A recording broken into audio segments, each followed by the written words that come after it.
সম্মানিত রূপায়ণ টাউনবাসী কেমন আছেন?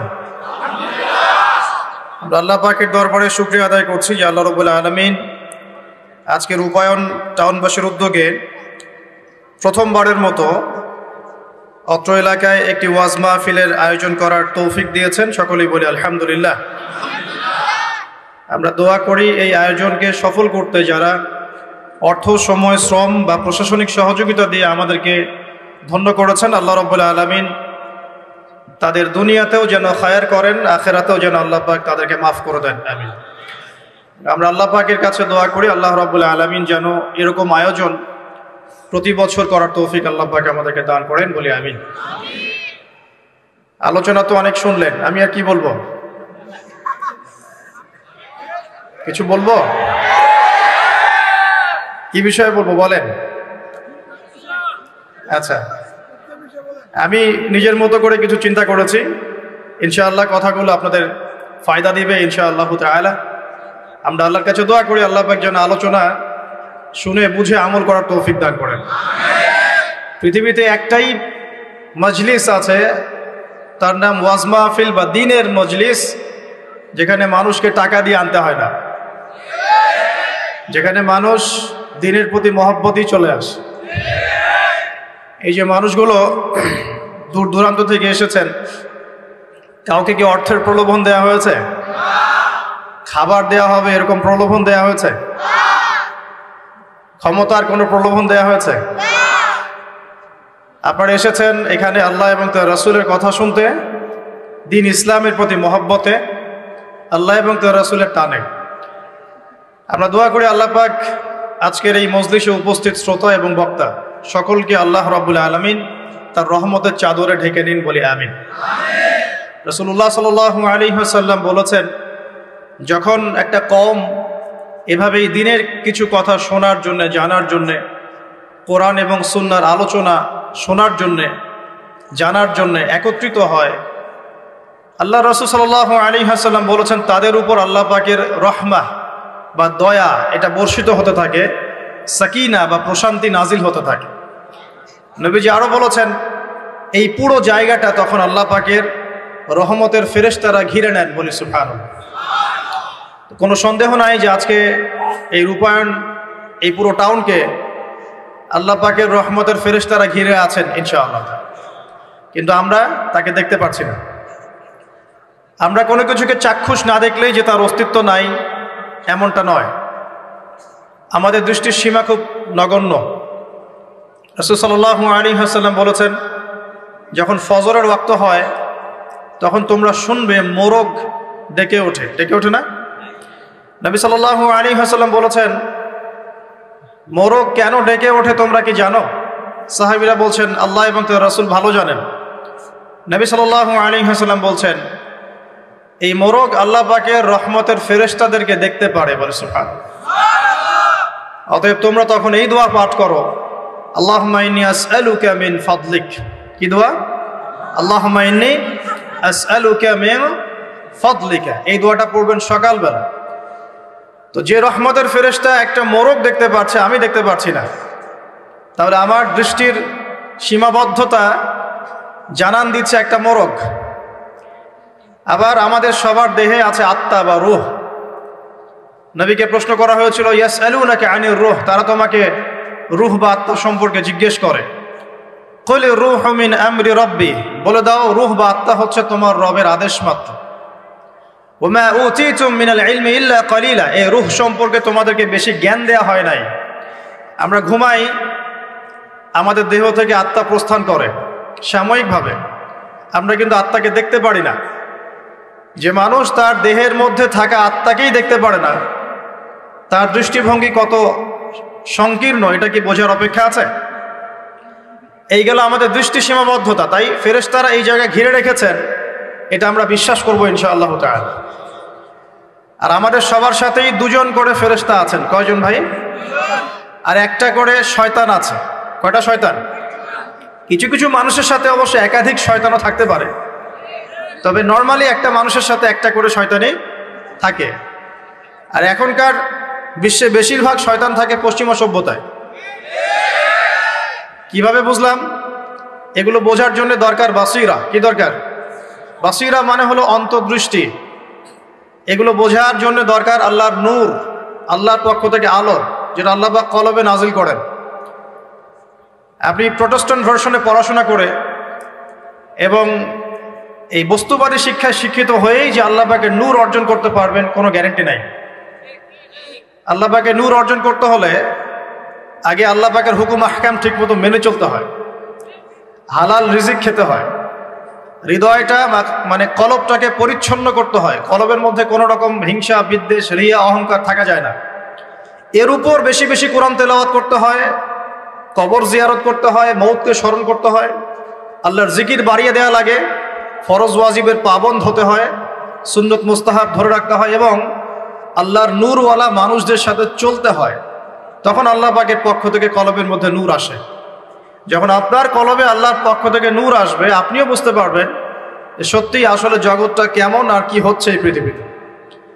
না হলে বস্তুবাদী চোখ দিয়ে আপনি যদি দেখেন তাহলে মনে হবে যে মাশাআল্লাহ আমরা উন্নতি অগ্রগতির স্বর্ণ শিখরে যাচ্ছি, কিন্তু আল্লাহর নূর দিয়ে দেখলে আপনি বুঝতে পারবেন যে রিয়েলিটি আর এই ভিজুয়াল ওয়ার্ল্ডের মধ্যে আকাশ পাতাল পার্থক্য আছে। আজকে খুব ভালো লাগছে যে আমি শিক্ষিত সমাজে কথা বলছি, এরকম সমাজই আমি প্রত্যাশা করি, কিন্তু দুর্ভাগ্যজনক ওয়াজ মাহফিলে সবসময় এমনটা হয় না। ওয়াজ মাহফিলে যেটা হয়, এমন একজন এসেছে যিনি আলেম, আবার এমন একজন এসেছেন যিনি আলিফ বা তাসাও পড়তে পারে না, একজন এসেছে নামাজও পড়ে না কখনো, আর একজন এসেছে মাশাআল্লাহ তাহাজ্জুদ গোজার। কেউ বিশ্ব রাজনীতি, অর্থনীতি, সমাজবিদ্যা সব পড়ে ফেলছে, আর কেউ অজু গোসলের মাসালাও জানে না। তো এরকম জায়গায় কথা বলাটাও খুব ডিফিকাল্ট। আমি কোত্থেকে শুরু করব, কোথায় শেষ করব, এটা ভাবতেই আমার 1 ঘন্টা সময় লাগে। এই কারণে বাথরুমে যে সময়টা দেই, এই সময়টাও কাজে লাগানোর চেষ্টা করি। বাথরুমের সময়টাতে বসে বসে অনেক কিছু ভাবা যায়, তাই না? ওই সময়টাও কাজে লাগাতে হবে। এটা হয়তো হাসছেন, কিন্তু আমি অনেক লেকচার বাথরুমে রেডি করেছি, পড়াশোনা করেছি টেবিলে, এই জিনিসটাকে মাথায় গুছিয়েছি বসে বসে। একসাথে অনেকগুলো কাজ হচ্ছে, আপনাকে প্রোডাক্টিভ হতে হবে। গোসল করতে করতে লেকচার রেডি হচ্ছে, অজু করতে করতে লেকচারের ফেসগুলো রেডি হচ্ছে, রেফারেন্সগুলো রেডি হচ্ছে। তো এটা আল্লাহ শুকরিয়া, আলহামদুলিল্লাহ আজকে আমি একটা শিক্ষিত সমাজের সাথে কথা বলছি, এই কারণে আলোচনার স্কেলটা উঁচু হবে ইনশাআল্লাহ। এবং আলোচনার মূল ভাবটা আপনাদেরকে বুঝে নিতে হবে, কারণ সব কিছু সব জায়গায় বলা যাবে না। তো এখনকার বিশ্বের বেশিরভাগ শয়তান কোন দিকে আছে এটা বিশ্বাস করেন কি না? আলোচনা শেষে বুঝতে পারবেন ইনশাআল্লাহ। এই বিশ্বটাকে নষ্ট করে ফেলছে কয়েকটা জিনিস। 1 নাম্বার বস্তুবাদিতা, মানে ম্যাটেরিয়ালিজম। বস্তুবাদিতা কি জিনিস? মানুষের জীবনের লক্ষ্য এই দুনিয়াকে করে নেওয়া, বাড়ি গাড়ি টাকা পয়সা স্ট্যাটাস। একটা ফ্ল্যাট কিনেছি, আমার লাইফ সাকসেস। ফ্ল্যাট কিনেছি, একটা আরেকটা লাগবে। কবে আমি এই সিটির একটা ফ্ল্যাটের মালিক হব, কবে আমি একটা বিল্ডিংয়ের মালিক হব, কবে আমি একটা ভালো জব পাবো, কবে আমি একটা বড় গাড়ি কিনবো। এক্স করোলা কিনেছি, চলছে না, BMW লাগবে। বাজাজ সিটি 100 গাড়ি চালাচ্ছি, চলবে না, আমার কি লাগবে? R15 লাগবে। একটা ব্যবসা খুলেছি, ভালোই চলছে, না হচ্ছে না, আরেকটা লাগবে। একটা প্রজেক্ট চলছে না, আরেকটা লাগবে। এতটুকু ক্ষমতা পেয়েছি, আমি সন্তুষ্ট হচ্ছি না, আরো লাগবে। এই যে চাই চাই আরো চাই, এই যে দুনিয়া দুনিয়া এবং দুনিয়া, এই কনসেপ্টটার নাম হচ্ছে বস্তুবাদিতা। বর্তমান পুরো বিশ্বটা দাঁড়িয়ে আছে এখন এই বস্তুবাদিতার উপরে। এই ছোঁয়াটা আগে পশ্চিমা সভ্যতায় ছিল, আস্তে আস্তে এই ছোঁয়াটা পুরো বিশ্বে লেগে গেছে। এখানে কিন্তু কনস্ট্রাকশন করা বা দুনিয়াবী ক্ষেত্রে উন্নতি করাটা দোষের কিছু নয়, বরং মুসলিমদের হাতেই সমস্ত সভ্যতা গড়ে উঠেছে, এটাই সত্য। কিন্তু যখন এই বস্তুবাদিতা আমাদেরকে পরকাল ভুলিয়ে দিবে, সমস্যা তখনই। আমার কথা কি বুঝতে পারছেন কিনা? বিল্ডিং করতে কোনো সমস্যা নেই, ফ্ল্যাট কিনতেও কোনো সমস্যা নেই, ব্যবসা করতে কোনো সমস্যা নেই, BMW চালান আপনি, কোনো সমস্যা নেই। কিন্তু এগুলো যদি আপনাকে পরকাল ভুলিয়ে দেয়, দুনিয়ার পূজায় ব্যস্ত রাখে, তখন সমস্যা। দুর্ভাগ্যজনক হচ্ছে আমরা এখন এই পূজায় মোটামুটি লিপ্ত হয়ে গেছি, ইচ্ছায় হোক অনিচ্ছায় হোক। ঢাকা শহরে ফ্লাইওভারের উপর দাঁড়াবেন, আপনি দেখবেন মানুষ ছুটছে আর ছুটছে সকাল থেকে, একদম ফজর থেকে শুরু করে রাত 12টা 1টা। এখানে তো রাত হয় না, সব দিন। আর নবী সাল্লাল্লাহু আলাইহি ওয়াসাল্লাম শেষ জামানার হাদিসগুলোর মধ্যে বলেছিলেন যে যখন মানে ছেলে মেয়ের পোশাক পরবে, মেয়ে ছেলের পোশাক পরবে, যখন আনতালিদা লামাতু রাব্বাতুহা, মানে দাসী তার মনিবকে জন্ম দিবে। দাসী মনিবকে জন্ম দেওয়ার একটা ব্যাখ্যা উলামায়ে কেরাম এমনটাও করেছেন, সমাজে ন্যায় অন্যায়, হক বাতিল, সত্য মিথ্যার যে মানদণ্ড, এটা উল্টে যাবে। ন্যায় হবে অন্যায়, অন্যায় হবে ন্যায়। আমানতদার ব্যক্তিকে বলবে খেয়ানতকার, খেয়ানতকার ব্যক্তিকেই বলবে আমানতদার। সত্য হবে মিথ্যা, মিথ্যা হবে সত্য। হক হবে বাতিল, বাতিল হবে হক। সাদা হবে কালো, কালোই হবে সাদা। দিন হবে রাত, রাত হবে দিন। এখন ঢাকা শহরে রাত হয়ে গেছে দিন, আর দিন হয়ে গেছে বহু যুবক যুবতীর জন্য রাত। এখন বাজে 12টা, আমাদের শহর অ্যাক্টিভ মাশাআল্লাহ। আমাদের শহর ঘুমাবে 4টায়, 4টায় ঘুম উঠবে জোহরের নামাজের আগে। লাঞ্চ করে না এখনকার মানুষ, ব্রেকফাস্টটাই লাঞ্চ। তো আনতালিদা লামাতু রাব্বাতুহা এর গভীর ব্যাখ্যা আছে। আল্লাহ পাকের হালালকে এই বস্তুবাদী সভ্যতায় হারাম করা হচ্ছে এবং আল্লাহ পাকের হারামগুলোকে হালাল করে নেওয়া হচ্ছে। আমরা এই দর্শনটা পেয়েছি পশ্চিমা দর্শন থেকে। পশ্চিমা সভ্যতায় প্রথম সারা বিশ্বে এই বস্তুবাদিতা ছড়িয়ে দিয়েছে। এটা একটা ভয়ঙ্কর জিনিস, যেটা আপনাকে পরকাল থেকে ডিমোটিভেটেড করছে। আপনাকে মূল যে গোল, আমার জীবনের যে মূল লক্ষ্য, সেই লক্ষ্য থেকে এই বস্তুবাদী আকীদাটা আপনাকে সরিয়ে দিচ্ছে। কিভাবে আমি বুঝাচ্ছি। আল্লাহ পাক কয়েকটা অ্যাম্বিশন দিয়ে পাঠিয়েছেন দুনিয়াতে আমাদেরকে। তার মধ্যে প্রথমটা হচ্ছে সূরা জারিয়াত আয়াত নাম্বার 56। এটা প্রথম। কি এটা? আল্লাহ পাক বলছেন, ওয়ামা খালাকতুল জিন্না ওয়াল ইনসা ইল্লা লিয়াবুদুন, বা'দা আউযু বিল্লাহি মিনাশ শাইতানির রাজীম, ওয়ামা খালাকতুল জিন্না ওয়াল ইনসা ইল্লা লিয়াবুদুন। আল্লাহ পাক আপনাকে আমাকে প্রথম যে দায়িত্ব দিচ্ছেন সেটা হচ্ছে এই, আমি মুসলিম, আমি নারী হই, পুরুষ হই, যুবক হই, যুবতী হই, যেই হই না কেন, আল্লাহ পাক আমাকে বলছেন ওয়ামা খালাকতুল জিন্না ওয়াল ইনসা ইল্লা লিয়াবুদুন। দেখো, আমি জিন আর মানব জাতিকে শুধুমাত্র আমার ইবাদত করার জন্যই দুনিয়ায় পাঠিয়েছি, আর কোনো কারণ নাই। এই যে আল্লাহ পাক আমাদেরকে 60 বছর 70 বছর হায়াত দিয়েছেন, একটা কারণ, অনলি একটা, ইল্লা লিয়াবুদুন, যাতে আমরা আল্লাহর ইবাদত করতে পারি। আবার বোঝেন, আল্লাহ পাক আমাদেরকে দুনিয়াতে শুধু তার ইবাদত করতেই পাঠিয়েছে। আল্লাহ পাক এখানে একটা পরীক্ষায় ফেল করেছি হতাশ হয়ে আত্মহত্যা করতে পাঠান নাই। আল্লাহ পাক এখানে একটা মেয়ের পিছনে ঘুরে জীবন নষ্ট করতে পাঠান নাই। আল্লাহ পাক এখানে আমাদেরকে ধর্ষণের সেঞ্চুরি করতে পাঠান নাই। আল্লাহ পাক এখানে আমাদেরকে অন্যায়ভাবে অন্যের সম্পদ আত্মসাৎ করতে পাঠান নাই।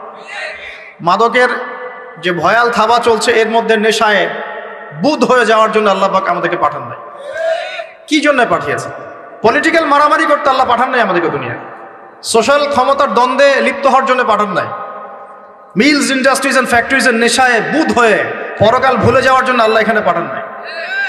আল্লাহ পাক একটা রিজনে পাঠিয়েছে, অনলি একটা। এবং এই দায়িত্বটা আল্লাহ পাক কিন্তু কড়াই গন্ডায় উসুল করে নেবেন আমাদের কাছে। ভাববেন না আল্লাহ পাক এই পুরো মহাবিশ্ব খেলার ছলে সৃষ্টি করেছেন, এমন নয়। আল্লাহ পাক বলছেন, আমি এই মহাবিশ্বকে খেলার ছলে সৃষ্টি করি নাই। ওয়ামা খালাকতুল জিন্না ওয়াল ইনসা, বলেন, ইল্লা লিয়াবুদুন, আমি শুধুমাত্র এবং শুধুমাত্র আমার ইবাদত করার জন্যে মানুষ আর জিনদেরকে সৃষ্টি করেছে। জিনকে আমরা দেখি না, আমাদের সাথে জিনরা আছেন। জিনের মধ্যে ভালো খারাপ আছে, ঠিক যেমন মানুষের মধ্যে ভালো খারাপ আছে। আর প্রত্যেকটা মানুষের সাথে একটা করে শয়তান জিন থাকে, যে মানুষকে খারাপ কাজে প্রলুব্ধ করে, যে নিজে খারাপ কাজ জোর করে করায় না, সে শুধু প্রলুব্ধ করে। সে বলে মাদকের মধ্যে শান্তি, ওয়াসওয়াসা দেয়, কাজটা বাস্তবায়ন করেন আপনি।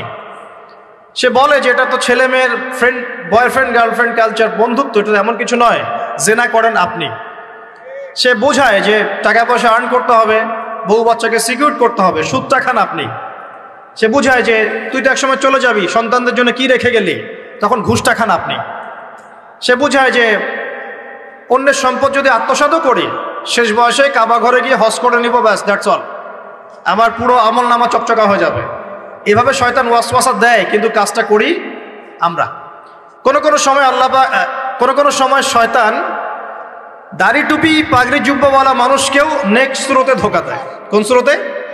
এদেরকে বদ স্রোতে ধোকা দেয় না, নেক্সট স্রোতে ধোকা দেয়। সে একটা কাজকে কল্যাণ খায়ের মনে করেই এমন কিছু করে যেটা শয়তান তার সামনে ফুটিয়ে তোলে নেক হিসেবে, কিন্তু আসলে এর পিছনে একটা খারাপ উদ্দেশ্য ছিল। দাড়ি টুপিওয়ালা মানুষকে নেক স্রোতে শয়তান ধোঁকা দিয়ে ফেলে। কোনো সময় ভিতরে অহংকার জন্ম দিয়ে দেয়, কোনো সময় ডিগ্রি সার্টিফিকেটের দামান্ড নিয়ে আসে, কোনো সময় নারী দিয়ে পথভ্রষ্ট করে ফেলে, আর কোনো সময় অর্থের প্রলোভন দিয়ে পথভ্রষ্ট করে ফেলে। তো শয়তান কিন্তু কাউকে ছাড়ে না। তা আমি মূল জায়গায় আসি। প্রথম যে জিনিসটা এই বিশ্বটাকে ধ্বংস করছে এটা হলো বস্তুবাদিতা, যেটা আমাদের এই সমাজের মধ্যে এখন রন্ধ্রে ঢুকে গেছে। আমি বলছি বারবার, স্ট্যাটাস অর্জন করতে কোনো সমস্যা নেই, কিন্তু যদি এই স্ট্যাটাস আমাকে আমার পরকালীন গোল থেকে সরিয়ে দেয় তখনই সমস্যা। কারণ মৌত কাউকে ছাড়বে না, কবরও কাউকে ছাড়বে না, কিয়ামতের মাঠও কাউকে ছাড়বে না। আর আল্লাহ পাকের সামনে আমাদের সবাইকে ইন্ডিভিজুয়ালি হিসেব দিতে হবে, একজন একজন করে। এমন নয় 10 জন আসবে, তারপর 10 জন, তারপর 10 জন। নো, আব্দুল্লাহ তুমি আসো, আব্দুর রহমান তুমি আসো, এই মুহাম্মদ তুমি আসো, এই দাউদ তুমি আসো, একজন করে। সো এই জিনিসটা যদি আমার মাথায় থাকে তাহলে আমি কিন্তু বস্তুবাদী হতে পারবো না। আমি বলছি দুনিয়া আমার প্রয়োজন। আল্লাহ পাক কি বলেছেন? এই দুনিয়া হচ্ছে সিজনুল লিল মুমিন। নবীজি বলছেন আর দুনিয়া সিজনুল লিল মুমিন, দুনিয়া মুমিনদের জন্য কারাগার। কারাগার মানে যেখানে আমি স্বতন্ত্র স্বাধীন নই। এখানে প্রশাসন অনেক ভাই বোন আছেন, তারা জানেন কারাগার কি জিনিস, আর যারা 2-1 বার যাওয়া আসা করেছে ওরা জানে কি জিনিস। এখানে আপনার কোনো ব্যক্তি স্বাধীনতা নাই। আপনি আপনার ইস্তেঞ্জা করবেন, শিশি যেতে পারবেন না, আপনি পারমিশন নিতে হবে, তারা নিয়ে যাবে, তারপরে যেতে পারবেন, তাও হ্যান্ডকাপ পরিয়ে। দুনিয়া সিজনুল লিল মুমিন, দুনিয়া মুমিনদের কারাগার। এখানে আপনি খেতে পারবেন না, খাবার আসবে তারপর খাবেন, ঘুমাতে পারবেন না, যখন ঘুমানোর আদেশ দিবে তখন ঘুমাতে পারবেন, তাও কতক্ষণ ঘুমাবেন তাও ফিক্স করা। মানে কারাগার মানে কি? যেখানে আপনার ব্যক্তির স্বাধীনতা চলে না, যেখানে আমি চলবো একটা সিস্টেমের আওতায়। এখন নবীজি বলছেন দুনিয়াটাই হচ্ছে কারাগার। তাহলে এই দুনিয়ায় কেমন করে আমি প্রবৃত্তির দাসত্ব করতে পারি? কেমন করে আমি আল্লাহকে ভুলে নামাজ বাদ দিতে পারি?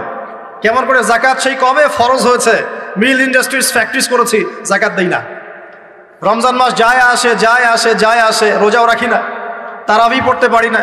কোরআন আমার সামনে মানুষ তেলাওয়াত করে, কোরআন আমার ঘরে পড়ে আছে, শেলফের উপরে ধুলাও আছে, শেলফের উপরে কোরআন ধুলাওয়ালা, ধুলো মাখা। কোরআন পড়ার তৌফিক হয় না, নবীর হাদিসগুলো চর্চা করার তৌফিক হচ্ছে না, ইসলামিক বইপত্র পড়তে পারি না। এই কারাগারের জীবনে বসি আমি একটা মেয়ের পিছনে দৌড়াচ্ছি, মাদক খাচ্ছি, জেনা করছি, কোনো সময় ধর্ষণ করছি, কোনো সময় সুদ খাচ্ছি, ঘুষ খাচ্ছি, দুর্নীতি করছি, এই কারাগারের জীবনে বসেই, যেখানে আমার কোনো ব্যক্তি স্বাধীনতা নাই। তাহলে কারাগারের জীবনের মেয়াদ যখন শেষ হবে, যখন তাকে এখান থেকে বের করে নিয়ে আসা হবে, অর্থাৎ মৃত্যু, তখন তার সাথে কিরকম রিমান্ডে আচরণ করা হবে এটা ভালো করে বুঝে নেন। এখন নবীজি বলছেন দুনিয়া সিজনুল লিল মুমিন ওয়াল জান্নাতু লিল কাফির। কাফেরদের জন্য, মুশরিকদের জন্য এই দুনিয়াটা হচ্ছে জান্নাত। জান্নাত মানে কি? যা ইচ্ছা তাই করতে পারবেন। জান্নাত মানে কি? আপনি চাচ্ছেন আল্লাহ আমি এখন একটা খামর চাই, শরাব আপনার সামনে হাজির, চিন্তা করার সাথে সাথে। জান্নাত মানে কি? আল্লাহ আমি আপনাকে দেখতে চাই, আল্লাহকে আপনি দেখতে পারবেন। জান্নাত মানে কি? আপনি মধুর নহর, দুধের নহর, পানির নহর, শরাবের নহর, হুরেন ঈন চতুর্দিকে ঘোরাফেরা করছে। একজন নিম্নমানের জান্নাতি, মানে সবচেয়ে শেষের দিকে যারা জান্নাতে যাবে, তাদের সাথেই 2 জন করে হুরেন ঈন, আহাল পরিবার তো আছেই, গেলমান পানপাত্র নিয়ে চারপাশে ঘোরাফেরা করো। জান্নাত মানে কি? যেখানে যা ইচ্ছা তাই করা যাবে, বলার কেউ নাই, বাধা দেওয়ার কেউ নাই, সেখানে কোনো মৃত্যু নাই, সেখানে কোনো অহেতুক কথাবার্তাও নাই, কোনো গাল গল্প নাই, কোনো মিথ্যা নাই, কষ্টের ক্লেশ মাত্র নাই, থুতু ফেলতে হবে না। জান্নাত মানে থুতু ফেলতে হবে না, জান্নাত মানে হাঁচি হবে না, নাক ঝাড়তে হবে না, জান্নাত মানে ইস্তেঞ্জা পেশাব পায়খানা করার টেনশন নাই। মানুষ খাবার খাবে, একটা ঢেকুর তুলবে, বাস খাবার হজম হয়ে গেছে। আর জান্নাতের সবচেয়ে বড় বিষয়টা কি?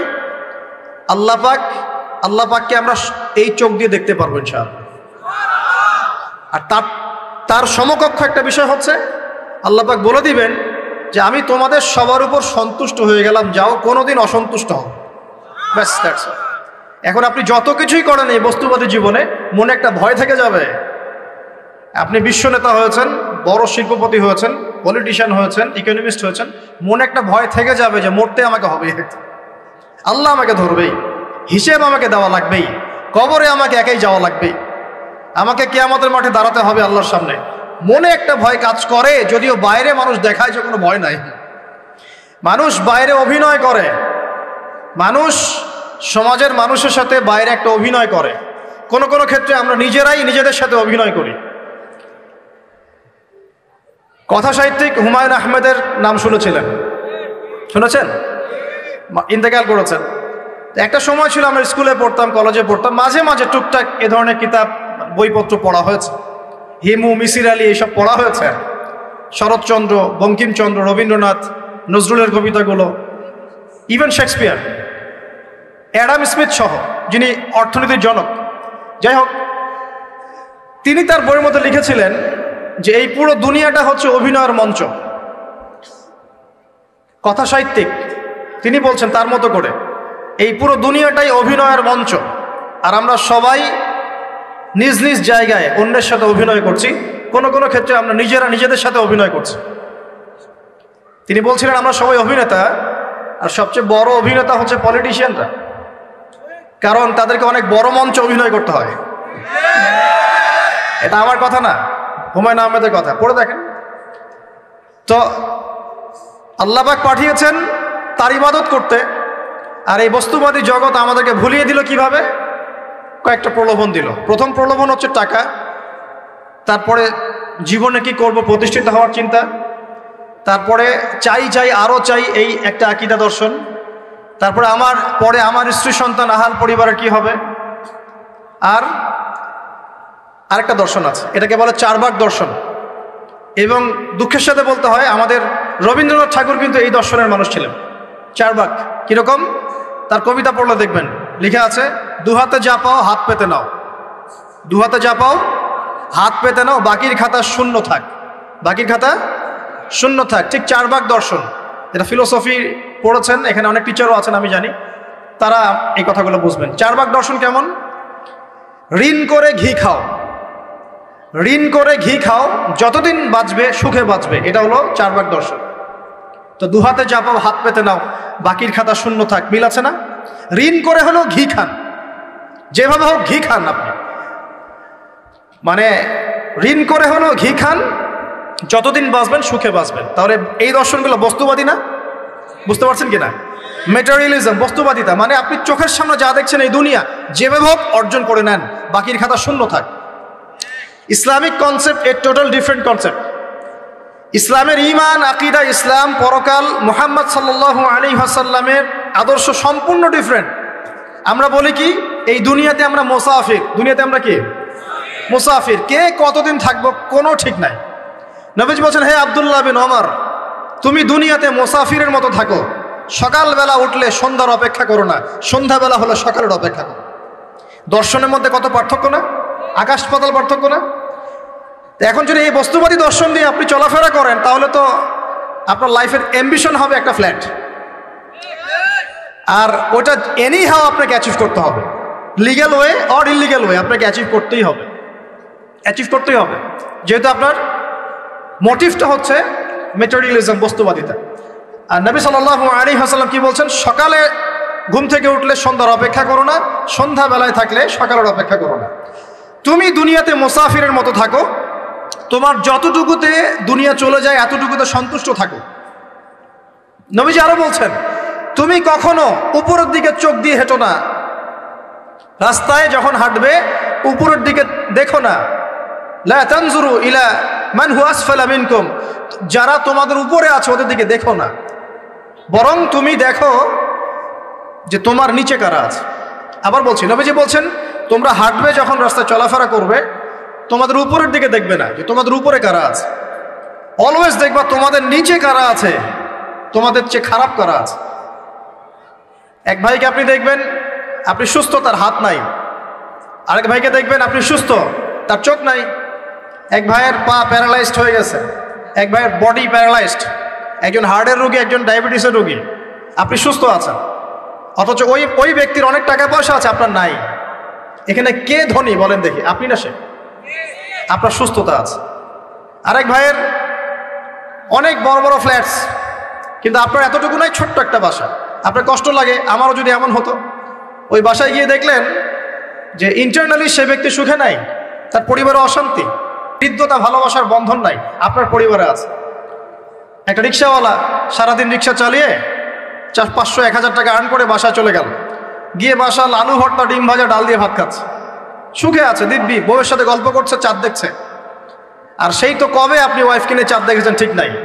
আপনি টাকা অর্জন করার নেশায় বছরের পর বছর স্ত্রী থেকে দূরে আছে, দেখারই সৌভাগ্য হয় না। আসলে সুখ কাকে বলে? সুখটা কি জিনিস? ঢাকাবাসীকে সুখ বোঝানো দরকার। সুখটা কি জিনিস? সুখটা হচ্ছে ইন্টারনাল পিস। যখন আপনি বা আমি নিজেকেও বলছি, যখন আমরা আল্লাহকে পাবো, আল্লাহ পাকের ইবাদতের মধ্য দিয়ে, রাসূলের সুন্নতের মধ্য দিয়ে অল্পে তুষ্ট থাকতে পারবো, যা আছে এতে শুকরিয়া আদায় করব, আপনার চেয়ে সুখী মানুষ দুনিয়াতে কেউ নাই, কেউ নাই দুনিয়াতে। কিন্তু বস্তুবাদিতা আপনাকে এই আকীদা আদর্শ থেকে সম্পূর্ণ ডিমোটিভেট করে দিন। আপনাকে খালি চাই আরো চাই। ওই যে 2 হাতে যা পাও হাত পেতে নাও, বাকির খাতা শূন্য থাক। আর আমাদের দর্শন 2 হাতে যা পাও হাত পেতে নাও না, বরং দুনিয়াতে যতটুকু পাও এতটুকুতে সন্তুষ্ট থাকো, বাকির খাতা শূন্য থাক না, বাকির খাতা পূর্ণ হোক। মানে পরকালটা বাকির খাতা না, পরকালের বাকির খাতাটা পূর্ণ হোক। প্রয়োজনে দুনিয়ার সব চলে যায় যাক, প্রয়োজনে দুনিয়ার সব যদি চলেও যায় যাক, তারপরে বাকির খাতা কি হোক? পূর্ণ হোক। এটাই আল্লাহ রাব্বুল আলামিন সূরা আ'লার মধ্যে বলছেন, বাল তুসিরুনাল হায়াতাদ দুনিয়া, তোমরা এই দুনিয়ার জীবনটাকেই প্রাধান্য দিয়ে থাকো। ওয়াল আখিরাতু খায়রুন ওয়া আবকা, কিন্তু আখিরাত হচ্ছে সবচেয়ে উত্তম এবং চিরস্থায়ী। তো প্রিয় ভাই এবং বোনেরা যারা আলোচনা শুনছেন, আজকে আমাদের প্রথম সবক হওয়া উচিত দুনিয়ার নেশায় আমরা না পড়ি। আল্লাহ পাক আমাদেরকে তৌফিক দান। এর মানে এই না আমরা দুনিয়ার প্রোগ্রেসে যাব না, অবশ্যই যাব, আমরা অবশ্যই যাব। পুরো নেশন জাতিগতভাবেই আমাদেরকে এই ওয়ার্ল্ডের সমকক্ষ তো হতে হবে, হবে কি না? আমরা কি ওয়ার্ল্ডের সমকক্ষ হতে পেরেছি? আপনাদের কি মনে হয় যে মিলস, ইন্ডাস্ট্রিজ, ফ্যাক্টরিজ, সেতু, ফ্লাইওভার এইগুলো করলেই মনে হয় যে ওয়ার্ল্ডের সমকক্ষ হওয়া যায়? প্রত্যেক জনগণ ভিতর থেকে সুখী কিনা, তাদের অন্ন, বস্ত্র, চিকিৎসা, শিক্ষা, বাসস্থান, এই যে মৌলিক চাহিদা, বেকারত্ব ঘোচানো, 3 বেলা খেয়ে পরে বাঁচা, জীবনের অধিকার, সিকিউরিটি, এই জিনিসগুলো আমাদের নিশ্চিত হচ্ছে কিনা, এটা হচ্ছে আপনার উন্নতির মানদণ্ড। উন্নতির মানদণ্ড কি? আমরা এখন যেখানে আছি না, 1776 সালে অ্যাডাম স্মিথ তার চেয়ে আগের জায়গায় ছিল। 1776 সালে অ্যাডাম স্মিথ একটা বই লিখেছেন, তার নাম হচ্ছে যে দি ওয়েলথ অফ নেশন, এই কিভাবে একটা রাষ্ট্রের ওয়েলথ ফাংশন করে। ওই 1776 সালে তিনি যে চিন্তাগুলো করেছেন, এখন পর্যন্ত আমরা সেই চিন্তা বাস্তবায়ন করতে পারি নাই। 1776 সালের চিন্তা, কিন্তু ওই চিন্তা বাস্তবায়ন করেছে পশ্চিমারা। পশ্চিমা সভ্যতা যেটা আপনি দেখছেন দাঁড়িয়ে আছে, এই একটা বইয়ের উপর দাঁড়িয়ে আছে। যেমন একটা এক্সাম্পল দিই, আলোচনাটা কঠিন হয়ে যাবে, অন্যদিকে যাব। আমরা মনে করি যে অর্থনীতি আমরা নিয়ন্ত্রণ করব, ঠিক আছে, অর্থনীতির পুরো বিষয়গুলো আমরা নিয়ন্ত্রণ করে আমরা সমৃদ্ধি নিয়ে আসবো। আসলে বিষয়টা কি জানেন? অর্থনীতির নিজের একটা ফ্লো আছে, ও নিজেই নিজেকে নিয়ন্ত্রণ করে, এবং তার উপর একটা ইনভিজিবল হ্যান্ড থাকে, অদৃশ্য হাত, যেটা আমরা বলি আল্লাহ রাব্বুল আলামিন। আল্লাহ রাব্বুল আলামিন এই পুরো অর্থনীতিকে নিয়ন্ত্রণ করে। আমরা যখন সেটাকে ইন্টারফেয়ার করতে যাব, তখন ইকোনমি কলাপস করে যাবে। এই যে করছে কলাপস। আরো ব্যাপার আছে, শুধু ব্যবসা, অর্থনীতি, এক্সপোর্ট ইম্পোর্ট, এগুলোকে তিনি জাতির মানদণ্ড বলতেন না। তিনি বলতেন যতক্ষণ পর্যন্ত জাতির প্রত্যেক ব্যক্তির মধ্যে এথিক্স না আসবে, নীতি যতক্ষণ পর্যন্ত না আসবে, আপনি করাপশন থামাতে পারবেন না। তাই হয়েছে না? শুধু ব্যবসা না, আদর্শ কতটুকু আছে? এই যে আপনি দেখছেন বিভিন্ন জায়গায় ভেজাল খাবার খাওয়াচ্ছে, ওদের কি টাকার অভাব আছে? ওদের টাকার কিন্তু অভাব নাই। নেম ফ্রেমের কোনো ঘাটতি আছে? এস্টাবলিশড বিজনেস, তাহলে কেন আপনাকে ভেজাল খাওয়াবে? কারণ তার মধ্যে এথিক্স নাই, নীতি নাই। এই জন্য জাতির প্রত্যেক সদস্যকে, মানে প্রত্যেক জনগণের প্রত্যেককেই আগে নীতিগত শিক্ষা দেওয়া উচিত। আর এই কাজটাই করে ইসলাম, বলে সুবহানাল্লাহ। এই এথিক্স এবং নীতি শেখায় কে? ইসলামের চেয়ে সার্বজনীনভাবে এবং যুগোপযোগীভাবে কেউই এথিক্স শেখাতে পারবে না। কাগজে কলমে অনেকে অনেক কথা বলতে পারে, প্র্যাকটিক্যালি শেখাবে কে? ইসলাম। এখন বলতে পারেন তাহলে মুসলিমদের মধ্যে দুর্নীতি কেন, মুসলিমদের মধ্যে কেন এই সমস্যাগুলো হয়? উত্তর একটাই, ওই যে স্যার বলে গেলেন আমি বিভিন্ন ওয়াজে যে এক এক জায়গায় এক এক কথা বলে। উত্তরটা কি? উত্তরটা হচ্ছে যে কোরআন এবং সুন্নাহর সঠিক যে শিক্ষাটা আছে এই শিক্ষাটা আমরা অনেকেই বাস্তবায়ন করতে পারছি না। এটা আমাদের ব্যর্থতা। এটা কাদের ব্যর্থতা? এটা আমাদের ব্যর্থ। এখানে আমাদের ব্যক্তি স্বার্থ থাকতে পারে, এখানে আমার জ্ঞানের স্বল্পতা থাকতে পারে, আমার ভিতরে অহংকার থাকতে পারে, বা আমি অল্প শিক্ষিত হতে পারি, এবং এমন হতে পারে আমার জ্ঞানটা যুগোপযোগী না। ইসলামিক জ্ঞান আমার মধ্যে আছে কিন্তু কিভাবে এই জ্ঞান দিয়ে ওয়ার্ল্ডকে ডিল করবো এই জ্ঞানটা আমার মধ্যে নাই। এই কারণে আমরা হয়তোবা ইসলাম কোরআন সুন্নাহ হাতে থাকার পরেও এই সমস্যাগুলো ফেস করছি। প্রথম সমস্যা হচ্ছে বস্তুবাদিতা। আল্লাহ পাক আমরা সবাইকে যারা আলোচনা শুনছে দুনিয়ার প্রেমিক হওয়া থেকে বাঁচাক বলি আমি। দুনিয়ার প্রেমিক না, প্রেমিক হবো কার? আল্লাহর আখিরাতে। কতটুকু দাম আছে দুনিয়ার? আল্লাহ পাক বলছেন একটা মাছির পাখার সমানও না। একটা মাছির পাখার কি দাম আছে আপনার কাছে? আল্লাহ পাক বলছেন পুরো দুনিয়ার দাম আমার কাছে যদি একটা মাছির পাখার সমান হতো তাহলে এই দুনিয়াতে কোনো কাফের মুশরিক পানি পান করতে পারতো না। তার মানে এই দুনিয়াতে যা করো করো, আমার তো কোনো দামই নাই দুনিয়ার। কালকেই তো আমি দুনিয়া ধ্বংস করব। আর ওই যে দুই জাতির কথা বললাম, জিন এবং মানব জাতি, আপনারা সূরা আর রহমান পড়বেন। রহমান নামটা অনেক ব্যাপক, দয়াময়ের নাম, তার মানে আল্লাহ পাক মার্সিফুল, মোস্ট মার্সিফুল। কিন্তু এই সূরা আর রহমানেই একটা ভয়ঙ্কর আয়াত আছে, কি? সানাফরুগু লাকুম আইয়ুহাস সাকলান। হে মানুষ এবং জিন, হে মানুষ এবং জিন, শীঘ্রই আমি তোমাদের দুইটা জাতিকে ডিল করার জন্য ফারেক হচ্ছি, অপেক্ষা করতে থাকো। মানে আল্লাহ পাক কুল্লু ইয়াউমিন হুয়া ফি শাআন, মানে আল্লাহ পাক কি করেন? সব সময় তার কাজে ব্যস্ত আছে। মহাবিশ্বের তো গ্রহ নক্ষত্র গ্যালাক্সির অভাব নাই, মাখলুকের কোনো অভাব নাই। আল্লাহ পাক প্রত্যেকটা মুহূর্তেই তার কাজে ব্যস্ত আছেন, তার কাজে শানে ব্যস্ত আছেন। কিন্তু এই ব্যস্ততা থেকে ফারেক হবেন কাদের জন্যে? মানুষ আর জিনের জন্য। সুবহানাল্লাহ, মানুষ আর জিনের জন্য। আল্লাহ পাক বলেন সানাফরুগু লাকুম আইয়ুহাস সাকলান। দাঁড়াও, দুনিয়ার মধ্যে এইসব করে বেড়াচ্ছ, তোমাদের দুই জাতির জন্য আমি অচিরেই ফারেক হব ইনশাআল্লাহ। ওইটাই হলো কিয়ামতের দিন। যদি ওই দিনটা আমরা মাথায় রেখে চলি ইনশাআল্লাহ আমরা কেউ বস্তুবাদী হব না ইনশাআল্লাহ। আল্লাহ পাক আমাদের সবাইকে দুনিয়া মুসাফিরের মতো থাকার তৌফিক দান করুন। আমরা উন্নতি করব, অবশ্যই অগ্রগতি করব, আমরা সবকিছুই করব, কিন্তু দুনিয়ার পূজায় ডুবে যাব না। এটা একটা বড় চ্যালেঞ্জ। মানে মধ্যমপন্থী থাকতে হবে, না একদম গোলালু মার্কা আর না চরমপন্থী, মাঝামাঝি থাকার চেষ্টা করতে হবে। আল্লাহ তৌফিক দান করুন। ঢাকাবাসীর জন্য এর চেয়ে বড় কোনো নসিহত হতে পারে না। আর ঢাকার মতো যত মানে সিটিজ, মেগা সিটিজ আছে সারা ওয়ার্ল্ডে, তাদের জন্য এটাই প্রথম নসিহত, বস্তুবাদিতা ত্যাগ করতে হবে। বস্তুবাদিতা। আল্লাহ পাক আমাদের সবাইকে বাকির খাতা পূর্ণ করার তৌফিক দান করুন। এখন একটা লক্ষ্য পেলাম, কি জন্য দুনিয়া এসেছি? আল্লাহর ইবাদত করার জন্য। এখন অনেকে ভুল বুঝে প্রশ্ন করতে পারে, তাদের জ্ঞানের স্বল্পতা। আমি ওদেরকে দোষারোপ করবো না, কারণ আমাদের শিক্ষার সমস্যা আছে। আমরা তো সবার মাঝে ইসলামিক সার্বজনীন শিক্ষা দিতে পারছি না। এই কারণে অনেকে প্রশ্ন করতে পারে, তাহলে কি সারা জীবন আল্লাহ বিল্লাহি করতে হবে? আমি কি সারা জীবন তাসবিহ তাহলিল জিকির আজকার নামাজি পড়ে বেড়াবো? তাহলে এটা হলো তার ভুল বুঝ। এই আয়াত সম্পর্কে ভুল ব্যাখ্যা। সঠিক ব্যাখ্যাটা কি? সঠিক ব্যাখ্যা হচ্ছে সূরা হাশরের 7 নম্বর আয়াত। কত নম্বর? সূরা হাশর 7 নম্বর আয়াত। আল্লাহ পাক বলছেন ওয়ামা আতাকুমুর রাসূলু ফাখুযুহু। রাসূলুল্লাহ সাল্লাল্লাহু আলাইহি ওয়াসাল্লাম তোমাদেরকে যা যা দিয়েছেন সব নিয়ে নাও।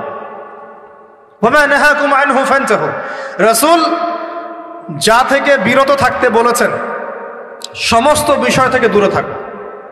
এখন এই আয়াতটাকে সামনে রেখে কোরআন সুন্নাহকে যদি আমরা ঘাঁটি, আমরা দেখব রাসূলুল্লাহ সাল্লাল্লাহু আলাইহি ওয়াসাল্লাম পেশাব পায়খানা ইস্তেঞ্জা করা থেকে শুরু করে রাষ্ট্র চালানো পর্যন্ত প্রতিটা কাজের হেদায়েত দিয়ে গেছেন। আলহামদুলিল্লাহ। এটা কেউ মানি বা না মানি, দিয়ে গেছেন, এটা বিশ্বাস করতে হবে। আমল করতে পারি বা না পারি, নবী দিয়ে গেছেন, বিশ্বাস করতে হবে। দলিল চাচ্ছেন, আপনি সহিহ বুখারী খোলেন, মুসলিম খোলেন, তিরমিজি, নাসাই, আবু দাউদ এগুলো খোলেন, দেখবেন আপনি ইস্তেঞ্জা করবেন কিভাবে, বসবেন কিভাবে, ঢোকার সময় কোন পা দিয়ে ঢুকবেন, বের হওয়ার সময় কোন পা দিয়ে বের হবেন, ইস্তেঞ্জা করার সময় কথা বলতে পারবেন কিনা, কতটুকু বলতে পারবেন, গোসল কেমন করে করবেন, ওযু কিভাবে করবেন আপনি, আগে কি পা থেকে শুরু করবেন নাকি হাত থেকে শুরু করবেন? কিভাবে নামাজ পড়বেন? আগে গিয়ে গিয়ে সাজদা করবেন নাকি একামত হবে, আজান হবে, আল্লাহু আকবার তাকবীর দিবেন? কিভাবে নামাজ শেষে বের হয়ে আপনি ব্যবসায় চলে যাবেন? কিভাবে আপনি ব্যবসা করবেন? কিভাবে চাকরি বাকরি করবেন? সমাজের মানুষের সাথে মেলামেশা করবেন, মানুষকে দিনের দাওয়াত দিবেন। ইভেন কিভাবে আপনাকে যদি আল্লাহ ক্ষমতা দেন, আপনি কিভাবে সোসাইটি মেনটেন করবেন, সমাজ এবং রাষ্ট্র মেনটেন করবেন, প্রতিটা হেদায়েত খুঁটিনাটি কোরআন এবং সুন্নাহ দিয়েছে আমাদেরকে। এই বিশ্বাস আগে রাখতে হবে। এই বিশ্বাস না রাখলে কেউ মুসলিম হতে পারবে না। I am very sorry to say, এই বিশ্বাস না করলে কেউ মুসলিম হতে পারবে না। আগে বিশ্বাস, তারপরে কাজ করতে পারেন কি না সেটা পরের ইস্যু। এবং আমি বলে দিচ্ছি, এই যুগে আপনি 100% পারবেন না। সিম্পল, এই যুগে আপনি 100% পারবেন না, এটা স্বাভাবিক। কারণ এই পুরো বিশ্বটা তো ইসলামাইজড না। পুরো বিশ্ব কি ইসলামাইজড? বরং পুরো বিশ্বটা কুফরের উপর আছে। কিসের উপর আছে? পুরো ওয়ার্ল্ডটাই কুফরের উপর আছে, পুরো ওয়ার্ল্ডটাই। একটা এক্সাম্পল দিয়ে আমি প্রমাণ করতে পারি, একটা এক্সাম্পল খালি। আল্লাহ পাক বলছে সূরা মুলক, রাতের বেলা পড়তে হয় না সূরা মুলক? রাতের বেলা সূরা মুলক পড়তে হয়। যে পড়বে তার কবরের আযাব হবে না ইনশাআল্লাহ। কবরের আযাব থেকে আল্লাহ পাক তাকে বাঁচাবেন ইনশাআল্লাহ। সূরা মুলক তেলাওয়াত করতে হবে রাতের বেলা। এই সূরার প্রথম আয়াতে আল্লাহ বলেছেন তাবারাকাল্লাযী, বরকতময় সেই আল্লাহ, বিয়াদিহিল মুলক, যার হাতে পুরো মহাবিশ্বের ক্ষমতা। কার ক্ষমতা? তাবারাকাল্লাযী বিয়াদিহিল মুলক, বরকতময় সেই আল্লাহ যার হাতে পুরো মহাবিশ্বের ক্ষমতা, সার্বভৌমত্ব। ক্ষমতার বাংলা কি বলতে পারি আমরা? এটাকে ইংরেজিতে আপনারা কি বলেন? আপনারা বলেন সভরেন্টি। কি বলেন? সভরেন্টি বিলংস টু আল্লাহ। এখানে সভরেন্টি বিলংস টু কে? আল্লাহ। কিন্তু এই পুরো বিশ্বের সার্বভৌমত্বের মালিক কি এখন আল্লাহ বাকি আছে? মানুষ নিজের হাতে নিয়ে নিয়েছে। কথা বুঝতে পারছেন না? পুরো বিশ্বে আল্লাহর সার্বভৌমত্ব চলে এখন, মানুষের সার্বভৌমত্ব চলে এখন। তো পুরো ওয়ার্ল্ডটাই কুফরের উপর আছে না? বিশ্বটাই কুফরের উপর। এখন বাদ দেন, এই ওয়ার্ল্ডে আপনি 100% ইসলাম ডিল করতে পারবেন না, সিম্পল। কিন্তু আগে বিশ্বাস করেন যে একদম টয়লেট থেকে শুরু করে আসমান পর্যন্ত সবকিছুই হেদায়েত কোথায় আছে? কোরআন সুন্নাহ আছে কি নাই? এখন মানতে পারি না, সেটা আলাদা ইস্যু। কেউ বিশ্বাস করেছে, মানতে পারে না, আল্লাহ তাকে মাফ করে দেবে ইনশাআল্লাহ। বিশ্বাস করেছি, মানতে পারিনি, আল্লাহ মানে বিশ্বাস করেছি, আমল করতে পারি নাই, হে আল্লাহ আমল করতে গিয়েছি, প্রতিবন্ধকতা পেয়েছি, সমাজ এমন ছিল না, বিশ্ব এমন ছিল না, আমি পারি নাই, আল্লাহ মাফ করে দাও। ইনশাআল্লাহ আল্লাহ মাফ করে দেবে ইনশাআল্লাহ। কারণ আল্লাহ পাক বলেছেন, কারো আমল নামায় যদি শিরকের পাপ না থাকে, যে কোনো গুনাহ আল্লাহ যাকে ইচ্ছা মাফ করে দেবে। আমল নামায় খালি শিরকের পাপ রাখা যাবে না, যে কোনো গুনাহ আল্লাহ যাকে ইচ্ছা মাফ করতে পারেন। বুঝাচ্ছি, মনে করেন একজন জেনা করেছেন, আল্লাহ মাফ করুক। ওই জেনাকার ব্যক্তি যদি বিনা তওবাতেও মারা যায়, তওবা করে নাই, বিনা তওবাতেও মারা যায়, কাল কিয়ামতের মাঠে আল্লাহ পাক তাকেও মাফ করতে পারেন। আল্লাহু আকবার। কিন্তু একজন ব্যক্তি শিরক করেছে, তওবা না করে মারা গেছে, আল্লাহ তাকে মাফ করবেন। এখন শিরকের পাপ ছাড়া যে কোনো পাপ আল্লাহ মাফ করবেন ইনশাআল্লাহ। সো আগে আকীদা পোষণ করি যে হ্যাঁ, কোরআন সুন্নাহয় সবকিছুর সমাধান আছে আলহামদুলিল্লাহ। এখন আমি আমল করতে গিয়ে হয়তো পারছি না, এখন আমার বিশ্বাস চলমান বিশ্বের সাথে সাংঘর্ষিক হচ্ছে, এবং এই বিশ্বাসকে দমিয়ে দেওয়ার জন্য কি করা হচ্ছে? এই বস্তুবাদিতার মতো আদর্শগুলো আপনার সামনে তোলা হচ্ছে। এখানে উত্তরটা কি? এখানে উত্তরটা হচ্ছে, দেখুন, ইবাদত মানে শুধুমাত্র নামাজ, রোজা, হজ, যাকাত নয়। ইবাদত মানে শুধুমাত্র নামাজ, রোজা, হজ, যাকাত নয়, বরং আমার জীবনের প্রতিটা সেক্টরই ইবাদত বলে কাউন্ট হবে যদি আমি সেই কাজটাকে নবীর সুন্নত অনুযায়ী করতে পারি। আমার কথা কি বুঝতে পারছেন? এই হলো ব্যাখ্যা, ওয়ামা খালাকতুল জিন্না ওয়াল ইনসা ইল্লা লিয়াবুদুন। আমি জিন আর মানুষকে শুধু আমার ইবাদত করার জন্যই সৃষ্টি করেছি। আপনার ইস্তেঞ্জা করাটা ইবাদত। সুবহানাল্লাহ। আমার ইস্তেঞ্জা করা কার প্রয়োজন? আমার না ইসলামের, না আল্লাহ পাকের? নাউজুবিল্লাহ। ইস্তেঞ্জা কার জন্য করি? আমার প্রয়োজন। আমাকে এখন ইস্তেঞ্জা করতে হবে, কষ্ট দিচ্ছে আমাকে। খাবার খাবেন, কার জন্য খাচ্ছেন? আমার জন্য নয় কি? আমার জন্য। আপনি ব্যবসা করছেন, কার জন্য? আমার জন্য, আমার স্ত্রী সন্তান, আমার পরিবারের জন্য। আপনি সমাজ চালাচ্ছেন, কার জন্য? আপনার জনগণের জন্য। এখানে স্বার্থ কার? মানুষের না আল্লাহর? আমার স্বার্থে আমি এই সব কাজগুলো করব, নবীর সুন্নাহ অনুযায়ী করব, তাহলে দুনিয়াবি কাজগুলোতেও আল্লাহ পাক নেকি দিয়ে দিবেন ইনশাআল্লাহ। কেমন দুনিয়াবি কাজ? স্ত্রী সহবাস করা, স্ত্রীর সাথে ভালোবাসা, প্রণয় বিনিময় করা। আপনি স্ত্রীর দিকে তাকিয়েছেন, নেকি হয়েছে। স্ত্রীর হাতটা ধরেছেন, নেকি হয়েছে। স্ত্রীকে আদর করেছেন, নেকি হয়েছে। তার মুখের মধ্যে ভাত তুলে দিয়েছেন, নেকি হয়েছে। আপনার ছেলেকে আদর করে কোলে নিয়েছেন, নেকি হয়েছে। মা ছেলেকে দুধ পান করাচ্ছে, নেকি হচ্ছে। আপনি ভাইকে 5টা টাকা দিয়ে সহযোগিতা করলেন, নেকি হচ্ছে।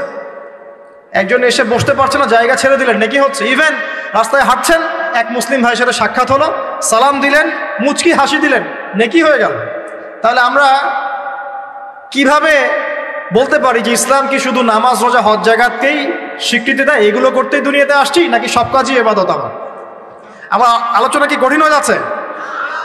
আমাদের জীবনের প্রতিটা কাজই ইবাদত, যদি সেটা রাসূল সাল্লাল্লাহু আলাইহি ওয়াসাল্লামের সুন্নাহ মতো করা হয়। 3টা জিনিস খেয়াল রাখতে হবে। কয়টা জিনিস ভাই?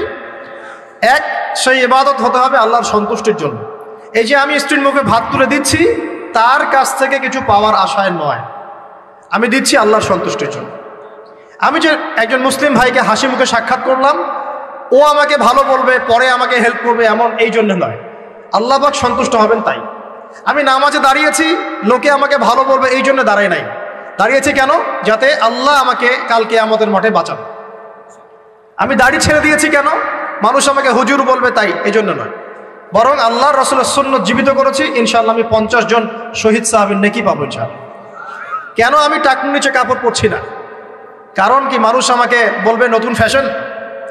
না, আমি এই কারণে পড়ছি যাতে রাসূল সাল্লাল্লাহু আলাইহি ওয়াসাল্লাম কাল কিয়ামতের মাঠে এই সুন্নাহর উপর আমল করার জন্য আমার পক্ষে সুপারিশ করে। আমার ইবাদত, আমার পর্দা, আমার পরিবার, আমার ব্যবসা, আমার অর্থনীতি, আমার পলিটিক্স সবকিছু আল্লাহর জন্য করব, এই একটা হলো মূলনীতি ইবাদত কবুল হওয়ার। 1 2, সেই আমলটা হতে হবে রাসূলের সুন্নাহ মোতাবেক, অন্য কোনো পদ্ধতিতে নয়। মনে করেন আমি একজন খুব বড় বুজুর্গ হয়ে গেছি, নাউজুবিল্লাহ, না আমরা এত বড় বুজুর্গ হয়ে যাই নাই, যে টাইটেলগুলো আপনারা দেন এগুলোর কোনো প্রয়োজনও নাই। এখন একজন বড় বুজুর্গ এসে যদি আপনাকে কোনো ইবাদতের পদ্ধতি শিখিয়ে দেয় যে এই পদ্ধতিতে ইবাদত করো, অনেক ভালো হবে, কিন্তু ওই পদ্ধতির সাথে রাসূলের এবং সাহাবীদের পদ্ধতির কোনো মিল নাই, মুখরোচক মনে হলো, দেখতে সুন্দর মনে হলো, এবং অনেক মানুষ তা করছে এরকম দলিল থাকলেও সেই কাজটা করা যাবে না। কারণ কি? কারণ সেই কাজটা রাসূল সাল্লাল্লাহু আলাইহি ওয়াসাল্লামের সুন্নাহ মাফিক হয়নি। আল্লাহ রাসূল করেন নাই, সাহাবীরা করেন নাই, বাস আমি করব না, সিম্পল। ইমামরাও করেন নাই, পরবর্তী জেনারেশনের কেউই করেন নাই। এখন যত ভালো টাটকা মজা লাগুক, দেখতে সুন্দর লাগুক, বহু মানুষ করছে, এইসব দলিলে ইসলাম টিকবে না। আল্লাহ পাক বোঝার তৌফিক দান করুন। 1 নম্বর শর্ত আল্লাহর সন্তুষ্টির জন্য হতে হবে। 2 নম্বর রাসূলের পদ্ধতিতে হতে হবে। 3 নম্বর খুব ডিফিকাল্ট, 3 নম্বরটা বেশি ডিফিকাল্ট। প্রথম 2টা পার হয়ে গেলেও 3 নম্বরে গিয়ে আমরা আটকে যাচ্ছি আর কি। বলবো? রাগটা করবেন না তো? 3 নম্বর হচ্ছে রিজিক হালাল হতে হবে। রিজিক হালাল হতে হবে। পশ্চিমের আদলে গড়া এই পুরো বিশ্বের বেশিরভাগ মানুষের রিজিক এখন হারাম। কেন হারাম? কারণ কোনো না কোনোভাবে আমরা সুদের সাথে সম্পৃক্ত হয়ে যাচ্ছি, কোনো না কোনোভাবে।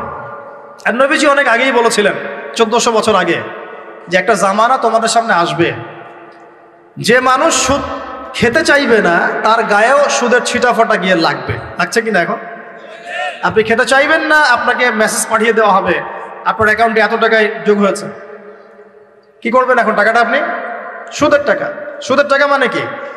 1 দিরহাম যে ব্যক্তি সুদ খেয়েছে সে যেন 36টা মেয়ের সাথে জেনার পাপ করেছে। সহিহ বুখারীর হাদিস, একদম অকাট্য, সহিহ, সনদ সহিহ, এমন না জয়ীফ জাল, এমন নয়। 1 দিরহাম যে ব্যক্তি সুদ খেয়েছে সে যেন 36 বার জেনা করলো, নবী সাল্লাল্লাহু আলাইহি ওয়াসাল্লাম বলেছেন।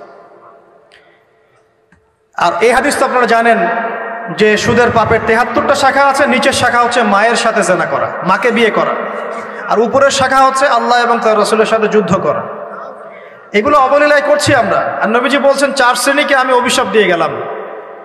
আল্লাহর নবী অভিশাপ দিয়ে গেলেন মানে সে জাহান্নামে যাবে, কোনো অবস্থাতেই জান্নাতে যাবে না, ইল্লা মা শা আল্লাহ। 1, যে সুদ খায়। 2, যে সুদ দেয়। 3, সাক্ষী থাকে। 4, লিখে রাখে। এখন বলেন এই সিস্টেমের বাইরে কতজন মানুষ আছে? এর বাইরে আবার আছে যাকাত না দেয়া, সম্পদ হারাম হয়ে যাচ্ছে। এর উপর আবার আছে ঘুষ যা না দিলে অনেক সময় চাকরি বাকরি হয় না। আর আস্তে আস্তে এগুলো আমরা ট্রেডিশন বানিয়ে নিয়েছি। এক সময় আমরা, শোনেন, এটাকে বলা হয় নিউট্রালাইজেশন, মানে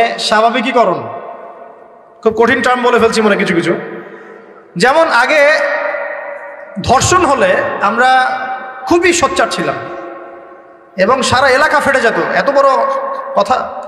কেউ মাপে কম দিলে, ধরা পড়লে চক্ষু লজ্জায় সে সমাজে চলতে পারতো না। কেউ চুরি করলে চক্ষু লজ্জায় বের হতে পারতো না। আস্তে আস্তে আস্তে আস্তে আস্তে আস্তে এই যে মাপে কম দেয়া বলেন, সুদ বলেন, জেনা বলেন, আস্তে আস্তে পাপগুলোকে আমরা নিউট্রালাইজেশন করে ফেলেছি, নিউট্রালাইজ হয়ে গেছে। হ্যাঁ, দর্শন ডেইলি 4-5টা হয়, সুদ সবাই খায়, আমিও খাই, জেনা তো সবাই করে, বয়ফ্রেন্ড গার্লফ্রেন্ড ফ্রি মিক্সিং আছে, আমি করলে সমস্যা কি? ওর তো 4টা, আমার তো মাত্র 1টা। ওর চেয়ে আমি ভালো। ওর 5টা বয়ফ্রেন্ড, আমার তো 1টা। ওর 4টা গার্লফ্রেন্ড, আমার তো 1টা। আমি তো ভালো। আমার ছেলে খুব ভালো, শুধু মাঝে মাঝে একটু ড্রিঙ্কস করে, ব্যাপারটা এরকম আর কি। তো এই যে পাপকে নিউট্রালাইজেশন করা হচ্ছে আস্তে আস্তে, স্বাভাবিকীকরণ। এই ফ্লোতে আমরা মোটামুটি সবাই পড়ে গিয়ে এখন রিজিক হারাম হয়ে যাচ্ছে। ঘুষ দিতে হয় না, চাকরি হবে না। আবার দেখেন, জাকাত না দেওয়ার মধ্য দিয়ে রিজিক হারাম করে ফেলছি, সুদ খাওয়ার মধ্য দিয়ে করছি, ঘুষ নেওয়ার মধ্য দিয়ে করছি, কোনো কোনো ক্ষেত্রে করাপশন, অন্যের সম্পদ আত্মসাতের মধ্য দিয়ে করছি। এর বাইরে যারা ব্যবসা করছি, আমরা যে দুধে দেওয়া তুলসী পাতা এমনও নয়, কোনো কোনো সময় মাপে কম দিচ্ছি। এই যে টাটকা জিনিস বলে ভেজাল খাওয়াচ্ছি, 3 দিনের বাসি তেল দিয়ে ইফতার রান্না করে খাওয়াই দিবে, বলবে একদম টাটকা জিনিস। রমজান মাস আসছে সামনে না, কত যে মানুষ বের হবে যারা তারাবির নামাজ পড়বে একদম 20 রাকাত, ওখানে রাকাত নিয়ে ঝগড়া হবে। ঠিক ওরাই যখন দেখবেন বিকালে দুপুরে ইফতার বিক্রি করবে, বিভিন্ন পণ্য বিক্রি করবে, দেখবেন যে দুনিয়ার বাসি পচা আপনাকে খাওয়াই দিবে। এই শ্রেণীর মানুষের ধারণা যে লা ইলাহা ইল্লাল্লাহ শুধু মসজিদে আছে, বাজারে নাই। এটা ধারণা, লা ইলাহা ইল্লাল্লাহ মুহাম্মাদুর রাসূলুল্লাহ, এটা মসজিদে আছে, বাজারে, সমাজে, অন্য জায়গায় নাই। এটা তাদের ধারণা। তাদের এই ধারণা অচিরেই ভাঙবে যখন মৃত্যুর দূত চলে আসবে, তখন বুঝবে লা ইলাহা ইল্লাল্লাহ একটা সার্বজনীন কালিমা, যেটা জীবনের সব ক্ষেত্রেই চলতে হবে। আল্লাহ পাক আমাদেরকে বোঝার তৌফিক দান। তো ব্যবসা করছি আলহামদুলিল্লাহ, অ্যাটলিস্ট সুদ খাচ্ছি না। তবে এতটুকু মনে রাখবেন, ব্যবসায়ীদের অসততার কারণে, আমানতের খেয়ানতের কারণে একটা আযাব আসে। হাদিসের মধ্যে আসছে একটা আযাব আসে।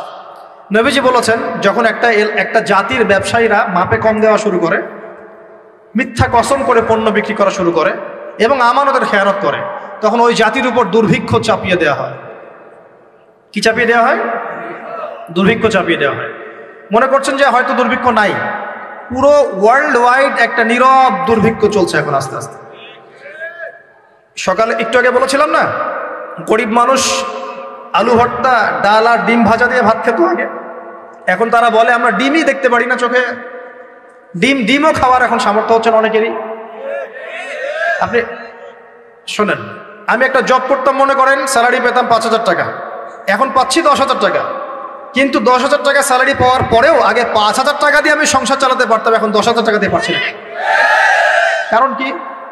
কারণ হচ্ছে মুদ্রাস্ফীতি, দ্রব্যমূল্যের ঊর্ধ্বগতি, এর পাশাপাশি আছে আমানতের খেয়ানত করা, করাপশন এবং কিছু অসৎ ব্যবসায়ীর এই দুরভিসন্ধি। এসবের কারণে সাফার করছি কারা? আপনি তো সাফার করবেন না, কারণ আপনার তো ফ্ল্যাট আছে বড়। আপনি তো সাফার করবেন না, বিকজ আপনার আমার তো 3 বেলা খাওয়ার টাকা পয়সা আছে। এই যে আমি এসেছি, আমাকে ভালো অঙ্কের হাদিয়ে দিচ্ছে, আমি তো সাফার করবো না। সাফার কে করবে? সাফার করবে রিক্সাওয়ালা ভাই, ভ্যানওয়ালা ভাই, এই যে রাস্তাঘাটে যারা আশপাশে বাসা করে আছে, যারা দারিদ্র্য সীমার নিচে আছে, এদের সংখ্যা কত আপনার মনে হয়? মিনিমাম 3 থেকে 4 কোটি মানুষ আমাদের দেশের মতো। মনে হচ্ছে পপুলেশনটা কম? উমর রাদিয়াল্লাহু আনহু বলতেন, আমি ভয় করি যদি আমার অধীনে একটা মেষপালক, মানে যে মেষ চড়ায়, এই মেষপালক এবং তার মেষ যদি না খেয়ে মারা যায়, আমি ভয় করি আল্লাহ কাল কিয়ামতের মাঠে আমাকে দাঁড় করিয়ে বলবেন, হে ওমর, তোমার তত্ত্বাবধানে এই ব্যক্তি না খেয়ে মরল কেন? এগুলো হিস্ট্রি হয়ে গেছে জাদুঘরে। এগুলো কোথায়? যা মিউজিয়ামে, হিস্ট্রি মিউজিয়ামে।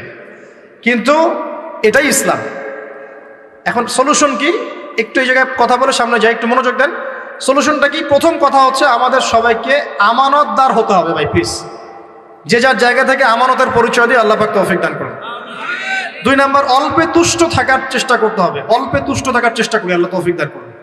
3 নাম্বার, কোনো প্রকার সম্পদ অপচয় করা যাবে না। কোনো প্রকার সম্পদ, না ব্যক্তিগত, না সোশ্যাল, না আমরা জনগণ রাষ্ট্রীয় সম্পদ, কোনোভাবেই সম্পদ অপচয় করা যাবে। আমরা প্রচুর অপচয় করি, প্রচুর। আমরা জনগণরাই করি। আমরা কি দুধে দেওয়া তুলসী পাতা মনে করছেন নাকি? জনগণ দুধে দেওয়া তুলসী পাতা মনে করছেন? কে বলেছে মাপে কম দিতে? ওকে সরকার ফোর্স করেছে? ও দিল কেন? কে কে পাপে? এখানে কার দোষ বলেন? আমরা অলওয়েজ আঙ্গুল উপরের দিকে, সবার আগে আঙ্গুল হবে এই দিকে, নিজের দিকে। আমরা অলওয়েজ মানুষের ফেস দেখার চেষ্টা করি। আগে ফেস দেখবো আয়নায়, নিজের ফেস, তারপরে মানুষের ফেস। আমরা মাপে কম দিই।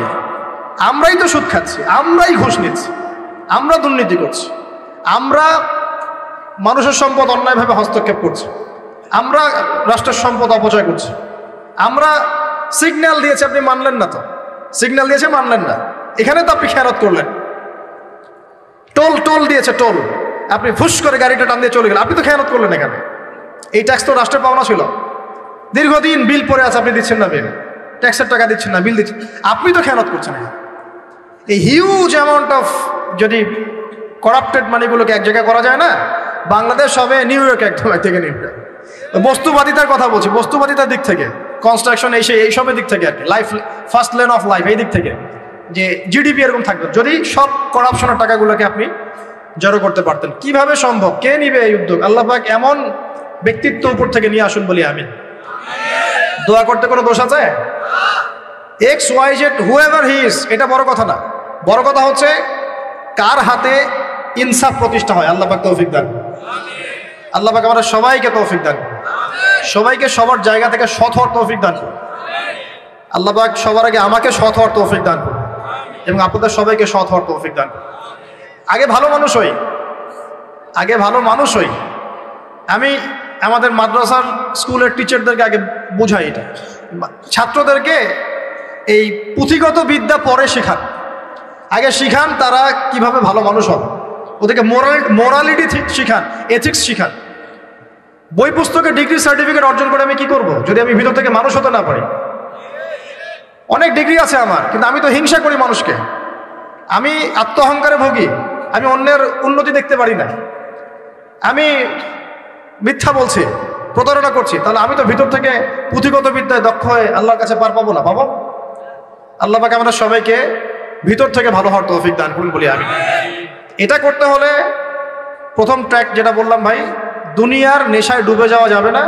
দুনিয়াকে আমরা মনে করব দুনিয়া আমার প্রয়োজন, যতটুকু আমার হয়ে যায় সন্তুষ্ট থাকবে। আমরা অল্পতে তুষ্ট থাকার মানসিকতা লালন করি, আল্লাহ পাক তৌফিক দান করুন। এরপর দুনিয়ায় আসার উদ্দেশ্যটা মাথায় রাখবো, এসেছি কি করতে? আল্লাহর ইবাদত করতে। আর এই প্রশ্নের উত্তর আমরা বের করে নিয়ে আসলাম। ইবাদত মানে শুধু নামাজ, রোজা, হজ, যাকাত নয়। ইবাদত মানে আমার জীবনের প্রতিটা কাজই ইবাদত। 3 শর্ত পূরণ করতে হবে। 1, আল্লাহর জন্য হতে হবে। 2, রাসূলের সুন্নাহ মাফিক হতে হবে। 3, আমাদের উপার্জনটা হালাল হতে হবে। এই হালাল এর কথা বলতে গিয়ে এই জায়গায় এসেছিলাম যে এই বিশ্বে হালাল খাওয়াটা খুব টাফ, কিন্তু অসম্ভব না। এখানে এই আয়াতের উপর আমল করলেই ইনশাআল্লাহ আল্লাহ মাফ করে দিবেন। সেটা হলো ফাত্তাকুল্লাহা মাসতাতা'তুম, ফাত্তাকুল্লাহা মাসতাতা'তুম। আল্লাহ পাক বলেছেন তোমরা সাধ্য মতো আল্লাহকে ভয় করো, তোমরা সাধ্য মতো ভয় করো। আমি বেঁচে থাকার চেষ্টা করি, আল্লাহ ওই চেষ্টাটাই দেখবেন ইনশাআল্লাহ। 3টা জিনিস আমি আপনাদের মধ্যে ঢুকিয়ে দিতে চাই আজকের লেকচারে, যেটা আমি নিজের মধ্যে নিয়েই চলি যেদিন থেকে ইসলামের বুঝ এসেছে ওই দিন থেকে। 1, স্বপ্ন। 1 কি?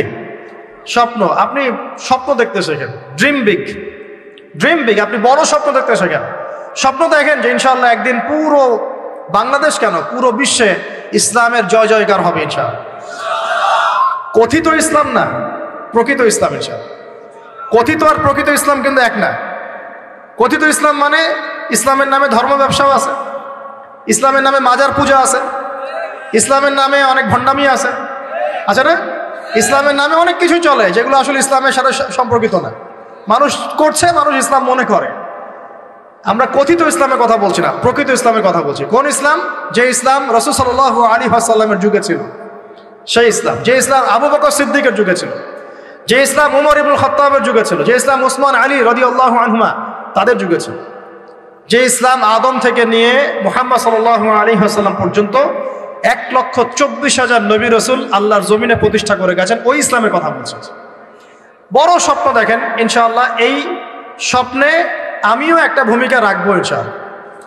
এই স্বপ্নটা নিজের মধ্যে সেট করেন, তাহলে আপনার মধ্য দিয়েও ইসলাম একটা খেদমত পাবে ইনশাআল্লাহ।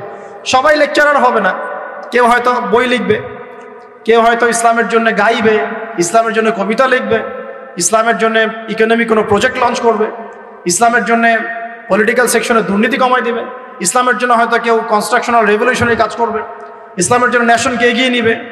এমনকি ইসলামের জন্য নাম্বার স্বপ্নের সাথে সাথে লক্ষ্য স্থির করতে হবে। লক্ষ্য স্থির করতে হবে। লক্ষ্যটা কি? এই লক্ষ্য নিয়ে কথা বলতেই শুরু করেছে। লক্ষ্যটা হবে পরকাল। লক্ষ্যটা কি? লক্ষ্য একটাই, জান্নাত। লক্ষ্য কি? জান্নাত। এই লক্ষ্যে কাজ করতে গিয়ে যদি আল্লাহর পথে আপনাকে গালি খেতে হয়, সমালোচনা শুনতে হয়, আপনার শারীরিক, মানসিক, অর্থনৈতিক নির্যাতন সহ্য করতে হয়, দেখবেন আপনি মন থেকে সুকুন, শান্তি ফিল করছেন। এই পথে যদি হোঁচট খেয়ে পড়েও যান, শান্তি লাগবে, ভালো লাগবে যে আমি আল্লাহর জন্য করেছি, আল্লাহ আমাকে এটার আজর দিবেন। চাও মানুষ আমাকে অনেক ভালো বলছে, এর মানে এই নয় যে আমি জান্নাত পেয়ে গেছি। আবার মানুষ আমাকে ছিছি করছে, এর মানে এই নয় যে আমি জাহান্নামে চলে গেছি। প্রকৃত ভালো আর মন্দের মানদণ্ড আল্লাহ ফিক্স করবেন ইনশাআল্লাহ কাল কিয়ামতের মাঠে। ফামান যুহজিহা আনিন নার ওয়া উদখিলাল জান্নাতা ফাকাদ ফাজ। ওই দিন আল্লাহ পাক যাদেরকে জাহান্নামের আগুন থেকে বাঁচাবেন, জান্নাতে ঢোকাবেন, একমাত্র তারাই সফল, আর কেউ সফল নয়। আমি বলি এই আয়াত হচ্ছে, দিস আয়াত is the definition of success. এই আয়াত হচ্ছে সাফল্যের সংজ্ঞা। এই যে সাফল্য সাফল্য বলি আমরা, বাবা তোমাকে সফল হতে হবে, মা তোমাকে সফল হতে হবে, হ্যাঁ, what is the definition of success? আপনারা কি মনে করেন সাফল্যের সংজ্ঞা কি? দিস আয়াত, এই আয়াত সূরা আলে ইমরান, দ্য ভার্স নাম্বার 185, 185 নম্বর আয়াত সূরা আলে ইমরান। এই আয়াতটা হচ্ছে দ্য ডেফিনেশন অফ সাকসেস, সাফল্যের সংজ্ঞা। ফামান যুহজিহা আনিন নার ওয়া উদখিলাল জান্নাতা ফাকাদ ফাজ। যাকে জাহান্নামের আগুন থেকে কাল কিয়ামতের মাঠে বাঁচানো হবে এবং জান্নাতে ঢুকিয়ে দেওয়া হবে, বাস সে ব্যক্তি সফল, আর কেউ সফল না। এই বিশ্বে বহু বড় বড় মানুষ চলে গেছে, ফেরাউন এবং নমরুদ, আবু জেহেল, আবু লাহাব, উতবা, সাইবা, হ্যাঁ, মঙ্গলরা চলে গেছে, আলেকজান্ডার দ্য গ্রেটের আমল ছিল, হ্যাঁ, কত বড় বড় হিস্ট্রি, রোমকরা ছিল, গ্রিকরা ছিল, পার্সিয়ানরা ছিল, ছিল না? সভ্যতা পড়েছেন তো এগুলো, হিস্ট্রিগুলো। চাইনিজদের সভ্যতা ছিল, রাশিয়ান কন্টিনেন্ট ছিল, কত বড় বড় সভ্যতা পৃথিবী থেকে চলে গেছে। এগুলো তো আমরা জানি। আর যেগুলো কোরআন বলেছে, নুহের জাতি, আদ, সামুদ, মাদিয়ান, কওমে লূত, কত জাতি পৃথিবী থেকে চলে গেছে। আমরা তো শেষের দিকে আছি। মানে আমাদের আর কিয়ামতের মাঝখানে ডিস্টেন্স হচ্ছে আসর থেকে মাগরিব পর্যন্ত সময়। এই উম্মত এবং কিয়ামতের মাঝখানের ডিস্টেন্স হচ্ছে আসরের নামাজ থেকে মাগরিব পর্যন্ত সময়। নবীজি বলছেন এরকম, এই আঙ্গুল থেকে এই আঙ্গুল যেমন দূরত্ব, আমার আর কিয়ামতের মাঝখানে এতটুকু দূরত্ব। সো হিস্ট্রি তো শেষ, আমরা শেষের দিকে আছি। শেষের দিকে আসবে দাজ্জাল, ইয়াজুজ মাজুজ, ঈসা ইবনে মারইয়াম, ইমামুল মাহদি। আস্তে আস্তে ইসলামী খেলাফা রিস্টোর হবে, মানুষ আবার খারাপ হবে, ওদের সামনে কিয়ামত হবে। That's all. পশ্চিম দিক থেকে সূর্য উঠবে, এগুলো বাকি আছে। আর ভূমিকম্প কিছু, ভূমিকম্পের বছর, বড় বড় কিছু প্রাকৃতিক বিপর্যয় বাকি আছে। এখন হিস্ট্রি ঘেটে দেখেন, এরা তো চলে গেছে হিস্ট্রি থেকে। এই ব্যক্তিত্বরা কেউই সফল হবে না যদি কাল কিয়ামতের মাঠে জাহান্নাম থেকে বাঁচতে না পারে। বলেন এই বিশ্বের সবচেয়ে বড় নেতার নাম কি? আপনার কি মত বলেন দেখি। না, আমি ওই সেন্সে বলছি না। এখনকার বিশ্বের সবচেয়ে বড় পরাশক্তির নেতাকে বলেন। বাইডেন। এক্স্যাক্টলি। আমার মতে পুতিন। আমার মতে কি? এ ব্যক্তি সফল হতে পারবে না যদি কাল কিয়ামতের মাঠে জাহান্নাম থেকে বাঁচতে না পারে। তার কাছে এখন সবকিছু আছে, অনেক কিছু আছে। এই ব্যক্তি সফল হতে পারবে না যদি কাল কিয়ামতের মাঠে জাহান্নাম থেকে বাঁচতে না পারে। যদি সে কাল কিয়ামতের মাঠে জাহান্নাম থেকে বাঁচতে পারে, জান্নাতে যেতে পারে, সে সফল ইনশাআল্লাহ। আমি একটা এক্সাম্পল দিচ্ছি। রাসূল সাল্লাল্লাহু আলাইহি ওয়াসাল্লাম বলেছেন, সবচেয়ে সুখী মানুষটাকে, পৃথিবীর সবচেয়ে সুখী মানুষটাকে কাল কিয়ামতের মাঠে আল্লাহ পাক এক মুহূর্ত সময়ের জন্য জাহান্নামে ঢুকাই দেবে। কতটুকু সময়? এক মুহূর্ত। আল্লাহ পাক জানেন কতটুকু সময়। এরপর তাকে বের করে বলবেন, দুনিয়াতে সুখে ছিলা? সে বলবে, আল্লাহ সুখ কি জিনিস আমি জানি না, সুখ কাকে বলে আমি জানি না, সুখ কি আমি সেটা জানি না। আল্লাহ সুখ কাকে বলে আমি সেটা জানি না। আর এই পৃথিবীর সবচাইতে নির্যাতিত, নিপীড়িত এবং দুঃখে দুঃখ ক্লেশে ভরা মানুষটাকে আল্লাহ পাক এই এক মুহূর্তের জন্য জান্নাতে ঢুকিয়ে দেবে, দিয়ে বের করে নিয়ে আসবে। বলবেন যে দুনিয়াতে দুঃখে ছিল, কষ্টে ছিল, এই ব্যক্তি বলবে আল্লাহ কষ্ট কি জিনিস আমি জানি না, কষ্ট কাকে বলে আমি কষ্টের সংজ্ঞাই জানি না। এই ব্যক্তির তাকদিরে কি হবে পরে? এই ব্যক্তি জান্নাতের ওই যে আরফ নামক জায়গায় দাঁড়িয়ে থাকবে, চেহারাটা ঘুরিয়ে দেওয়া হবে জাহান্নামীদের দিকে। সে বলবে যে আল্লাহ চেহারাটা খালি আমাকে জান্নাতের দিকে ঘুরায় দাও, আমি জান্নাতে যেতে চাচ্ছি না, খালি চেহারাটা ঘুরায় দাও, বাস এনাফ। আল্লাহ বলবেন আর কিছু চাবো না? তো না, আর কিছু চাবো না। ঠিক আছে, চেহারা ঘুরাই দেওয়া। এবার চেহারা জান্নাতের দিকে ঘুরে আসে, জান্নাতের ঘ্রাণ, জান্নাতের নেয়ামতের স্নিগ্ধতা সব পাচ্ছে সে। এবার বলছে আল্লাহ শুধু দরজার কাছে নিয়ে যেয়ে রেখে দাও, ঢুকতে চাবো না। আল্লাহ বলবেন যে এইবার কথা দিয়ে কথা রাখবা, ঠিক আছে, জান্নাতের দরজার সামনে গিয়ে রেখে দাও। ও বেচারা দরজা ধরে দাঁড়ায় আছে, চিন্তা করবে, ও ভাববে, ওই সময় সে ভাববে, হাদিসে এত স্পেসিফিকলি আসছে, সে ভাববে যে আর কিভাবে আল্লাহকে বলবো, আল্লাহ তো এতদূর পর্যন্ত নিয়ে আসলেন। এরপর বলবে যে জাস্ট একটু উকি দিব, আল্লাহ খালি একটু উকি দিতে, ঢোকানোর দরকার না, খালি উকি দিব। আল্লাহ পাক বলবেন দেখো আদম সন্তান তোমরা কিন্তু কথা খুব কম রাখো, আদম সন্তান তোমরা কথা দিয়ে কথা রাখতে পারো না। ওই যে আদম আলাইহিস সালামকে বলা হয়েছিল না, ওয়ালা তাকরাবা হাযিহি শাজারা, তোমরা গাছের কাছে যেও না, তাও তারা গাছের কাছে চলে গেলেন। তোমরা কথা দিয়ে কথা রাখো না। এবার উকি দিয়ে সে বলবে আল্লাহ এতদূর যখন নিয়ে আসছো, আল্লাহ আমাকে আর এখান থেকে দূরে ঠেলে দিও না, আমাকে ঢুকাই দাও আল্লাহ জান্নাতে।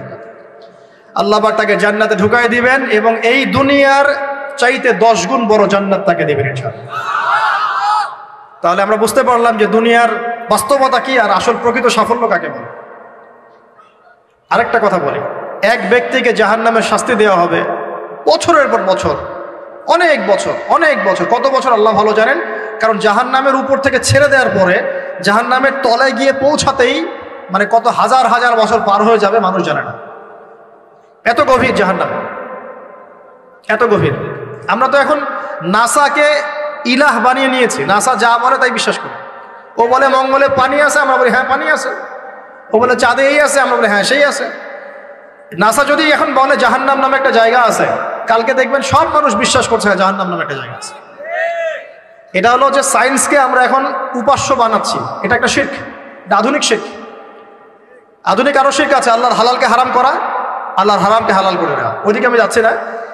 এখন পড়তে পড়তে পড়তে একটা জায়গায় তাকে দাঁড় করিয়ে দেওয়া হবে, আযাব দেওয়া হবে, আযাব দেওয়া হবে, আযাব দেওয়া হবে। এক পর্যায়ে সে চিৎকার করতে থাকবে ইয়া মান্নান ইয়া হান্নান, ইয়া মান্নান ইয়া হান্নান, এভাবে চিৎকার করতে করতে, এগুলো আল্লাহ পাকের নাম। এগুলো কি আল্লাহ পাকের নাম। আল্লাহ পাক বলবেন দেখো জাহান্নামের অতল গভীরে কোন আমার বান্দা আমাকে ডাকছে, কি হাজত তার, নিয়ে আসো। ওকে জিজ্ঞাসা করা হবে কি প্রয়োজন, সে শাস্তির অভিযোগ করবে। শাস্তির অভিযোগ করে তাকে বলবে যে আমার এই শাস্তি আমি সহ্য করতে পারছি না, আল্লাহ আমাকে এইটা দাও সেইটা দাও, আমাকে, আমি যেখানে থাকি সে থাকার জায়গাটা ভালো না, আমি যেখানে বসি বসার জায়গা ভালো না, এরকম অনেক কথা বলতে থাকবে। আল্লাহ পাক তখন তার গুনাহগুলোকে স্মরণ করাবেন, মানে তার এই অবস্থা কেন হলো এটা স্মরণ করাবেন। এবার সে ব্যক্তি পিছনে ফিরে, তাকে আবার পাঠিয়ে দেওয়া হবে, যাও পিছনে ফিরে যাও। তো যেতে যেতে সে তাকাবে পিছনে ফিরে, বারবার তাকাবে আর বলবে আল্লাহ তোমার রহমতে আমাকে একবার সেখান থেকে তুমি বের করে নিয়ে আসছো, আল্লাহ দ্বিতীয়বার আমাকে সেখানে পাঠাও, আমি তোমার রহমতের আশা রাখি যে তুমি আমাকে মাফ করে দিবা। আল্লাহ পাক বলবেন আমার রহমতের ওসিলায় সে আমার কাছে চেয়েছে, যাও আমি তাকে মাফ করে দিলাম। এই জাহান্নাম থেকে বের করেও আল্লাহ পাক অনেক মানুষকে কি করবেন, জান্নাতে দিবেন ইনশাআল্লাহ। একজন ব্যক্তির কথা আসছে 99টা খুন করেছে, তওবা করার সুযোগ আছে কিনা খুঁজতে গিয়েছে। এক আবেদ যে ইবাদত করে, আলেম না আবেদ, সে বলেছে কোনো মাফ নাই, ওকেও হত্যা করে 100 পূর্ণ করেছে। পরে অন্য এক আলেমের কাছে গিয়ে তওবা করেছে, আল্লাহ পাক তার জান কবজের সময় ফেরেশতাদের দূরত্বকে পরিমাপ করে এই ওসিলায় আল্লাহ রাব্বুল আলামিন তাকে মাফ করে দিলেন। আরেক ব্যক্তিকে মাফ করেছেন আল্লাহ রাব্বুল আলামিন, যে তার সন্তানদেরকে বলেছিল আমি মারা গেলে আমার লাশটাকে পুড়িয়ে ফেলবা, অর্ধেক ছাই বাতাসে ভাসিয়ে দিবা, অর্ধেক ছাই সাগরে ভাসিয়ে দিবা, বাতাসে উড়িয়ে দিবা, সাগরে ভাসিয়ে দিবা। আল্লাহ পাক ছাই জড়ো করেছেন, করে বলেছেন কেন করেছো এই কাজ? সে বলবে মিন খাশিয়াতিকা ইয়া রাব্বি, হে আল্লাহ তোমার ভয়ে কাজ করেছিলাম, আর তুমি খুব ভালো করে জানো হে আল্লাহ আমি তোমার ভয় করেছি না অন্য কোনো কারণে করেছি। আল্লাহ পাক তাকে বলবেন, যাও আমি তোমাকে মাফ করে দিলাম। এক নারীর কথা আসছে, ব্যভিচারী মহিলা, জিনা করে, পতিতা মহিলা, একটা কুকুরকে পানি পান করিয়েছে, আল্লাহ তাকে মাফ করে দিয়েছে। আর একজন লোকের কথা আসছে যে তার বন্ধুকে এতটুকু বলেছিল, একজন ব্যক্তি তার বন্ধুকে এতটুকু বলেছিল যে আল্লাহ তোকে কোনোদিন মাফ করবে না, আল্লাহ তোকে কোনোদিন মাফ করবে না। এরকম কথা কিন্তু আমরা অনেকে বলে ফেলি। আল্লাহ পাক মৌতের পরে এই দুই ব্যক্তিকেই ডাকবেন, কিয়ামতের মাঠে ডাকবেন। এটা বারজাখে হয়েছে। বলবেন, আমার রহমত নিয়ে কথা বলার এখতিয়ার তোমাকে কে দিয়েছে? আমি কাকে মাফ করব কাকে করব না এই কথা বলার এখতিয়ার তোমাকে কে দিয়েছে? আজকে আমি তাকে মাফ করে দিলাম, তোমাকে জাহান্নামে দিয়ে দিলাম, চাপ। অতএব আল্লাহ রাব্বুল আলামিনের এই বিশাল রহমত আমরা পাবো, আশাবাদী ইনশাআল্লাহ। এই কারণে আমাদের প্রথম যে বিষয়টা ফোকাস করতে হবে, আল্লাহ রহমত পেতে হলে আমাদের অবশ্যই বস্তুবাদিতা ত্যাগ করতে হবে। আল্লাহ পাক দুনিয়া পছন্দ করেন না। দুনিয়ার মোহে যারা ডুবে থাকে আল্লাহ এদেরকে পছন্দ করেন। দুনিয়া প্রয়োজন, যতটুকু আমার দরকার আমি করব, যতটুকু প্রয়োজন নাই এই বিষয়টা আমি পেতেই হবে, চাই চাই আরো চাই, হ্যাঁ, দু হাতে চাপাও হাত পেতে নাও, ঋণ করে ঘি খাও, এইসব দর্শনের ধার ধারবো না আমরা ইনশাআল্লাহ। আমাদের দুনিয়া চলে গেলে যাক, বাকির খাতা পূর্ণ হোক ইনশাআল্লাহ তাআলা। আর এই দুনিয়াতে এসেছি আল্লাহর ইবাদত করার জন্য। শিখলাম, জানলাম, বুঝলাম ইবাদত মানে শুধুমাত্র নামাজ, রোজা, হজ, যাকাত নয়। এগুলো অবশ্যই ইবাদত, কিন্তু এগুলোই ইবাদত নয়, বরং আমাদের জীবনের প্রতিটা কাজই ইবাদত। আমাদের স্ত্রীর মুখে ভাত তুলে দেওয়া পর্যন্ত, একটা মুসলিম ভাইয়ের সাথে হাসি মুখে কথা বলা পর্যন্ত, মুসাফা করা পর্যন্ত, এভরি সিঙ্গেল ওয়ার্ড যে আমরা এই দুনিয়াতে করি, এগুলো ইনশাআল্লাহ তাআলা ইবাদত বলে কাউন্ট হবে যদি আমরা এগুলোকে তিনটা পদ্ধতিতে করি। এক, আল্লাহর সন্তুষ্টির জন্য করি। দুই, রাসূলের পদ্ধতিতে করি। এবং হালাল খেয়ে করি ইনশাআল্লাহ তাআলা। আল্লাহ পাক আমাদের সবাইকে এভাবে ইবাদত করার তৌফিক দান।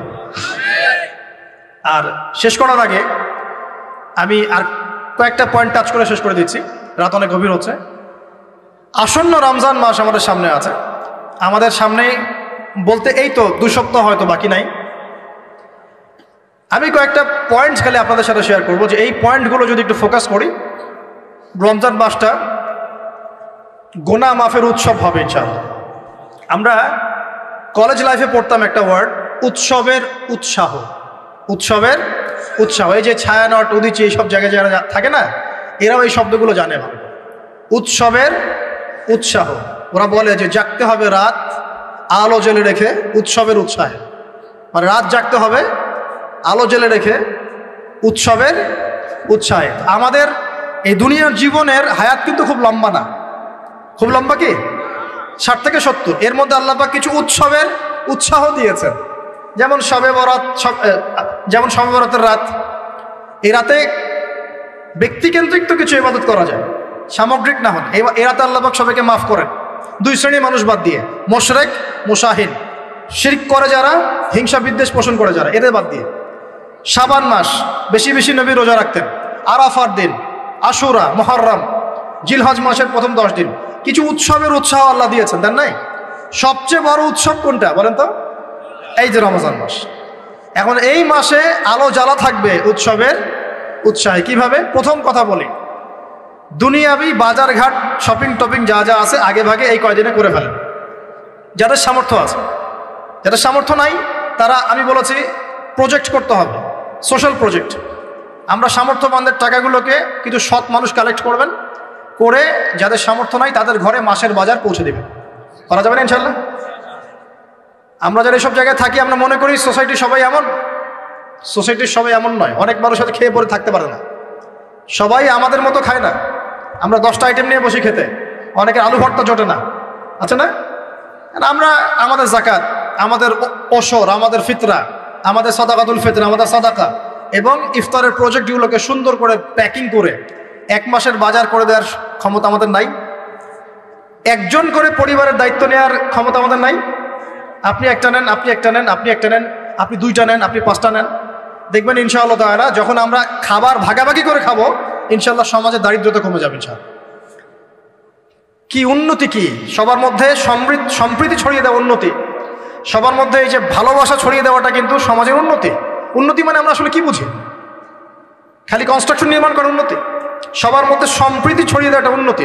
ইভেন এই প্রজেক্টে আপনি অমুসলিম ভাইকেও শরিক করতে পারেন। হ্যাঁ, জাকাতের অর্থ অমুসলিমকেও দেয়া যায়, তার অন্তর ইসলামের দিকে আকর্ষিত হবে ইনশাআল্লাহ। এই মুসলিমরা আমাকে সহযোগিতা করেছে, তার আমাদের রিলিজিয়নের প্রতি তার একটা সফট কর্নার তৈরি হবে ইনশাআল্লাহ। এগুলো করা বন্ধ করেছে বলেই তো অন্যরা এগুলো কাজ করছে। আর নীরবে আস্তে আস্তে বাংলাদেশে বহু মানুষ বিধর্মী হয়ে যাচ্ছে, এগুলো তো খবর রাখেন না। আল্লাহ পাক আমাদেরকে বোঝার তৌফিক দান করুন। আগে রমজানের প্রিপারেশন নেন, এটা গেল একটা পারিবারিক ইকোনমিক প্রিপারেশন। আধ্যাত্মিক প্রিপারেশন কি? হুট করে রমজান মাসে গিয়ে সব ইবাদত একসাথে ধরা যায় না। এই কারণে এখন থেকেই নামাজ, তেলাওয়াত, তাফসির পড়া, একটু তাহাজ্জুদ, চাষ্টের নামাজ, ইশরাকের নামাজ, জিকির আজগার, এগুলো একটু ধরার চেষ্টা করি, যাতে রমজান মাসে গিয়েই আমি একদম যেন মোমেন্টামটা যেন ধরতে পারি ইনশাআল্লাহ। আল্লাহ পাক তৌফিক দান করুন।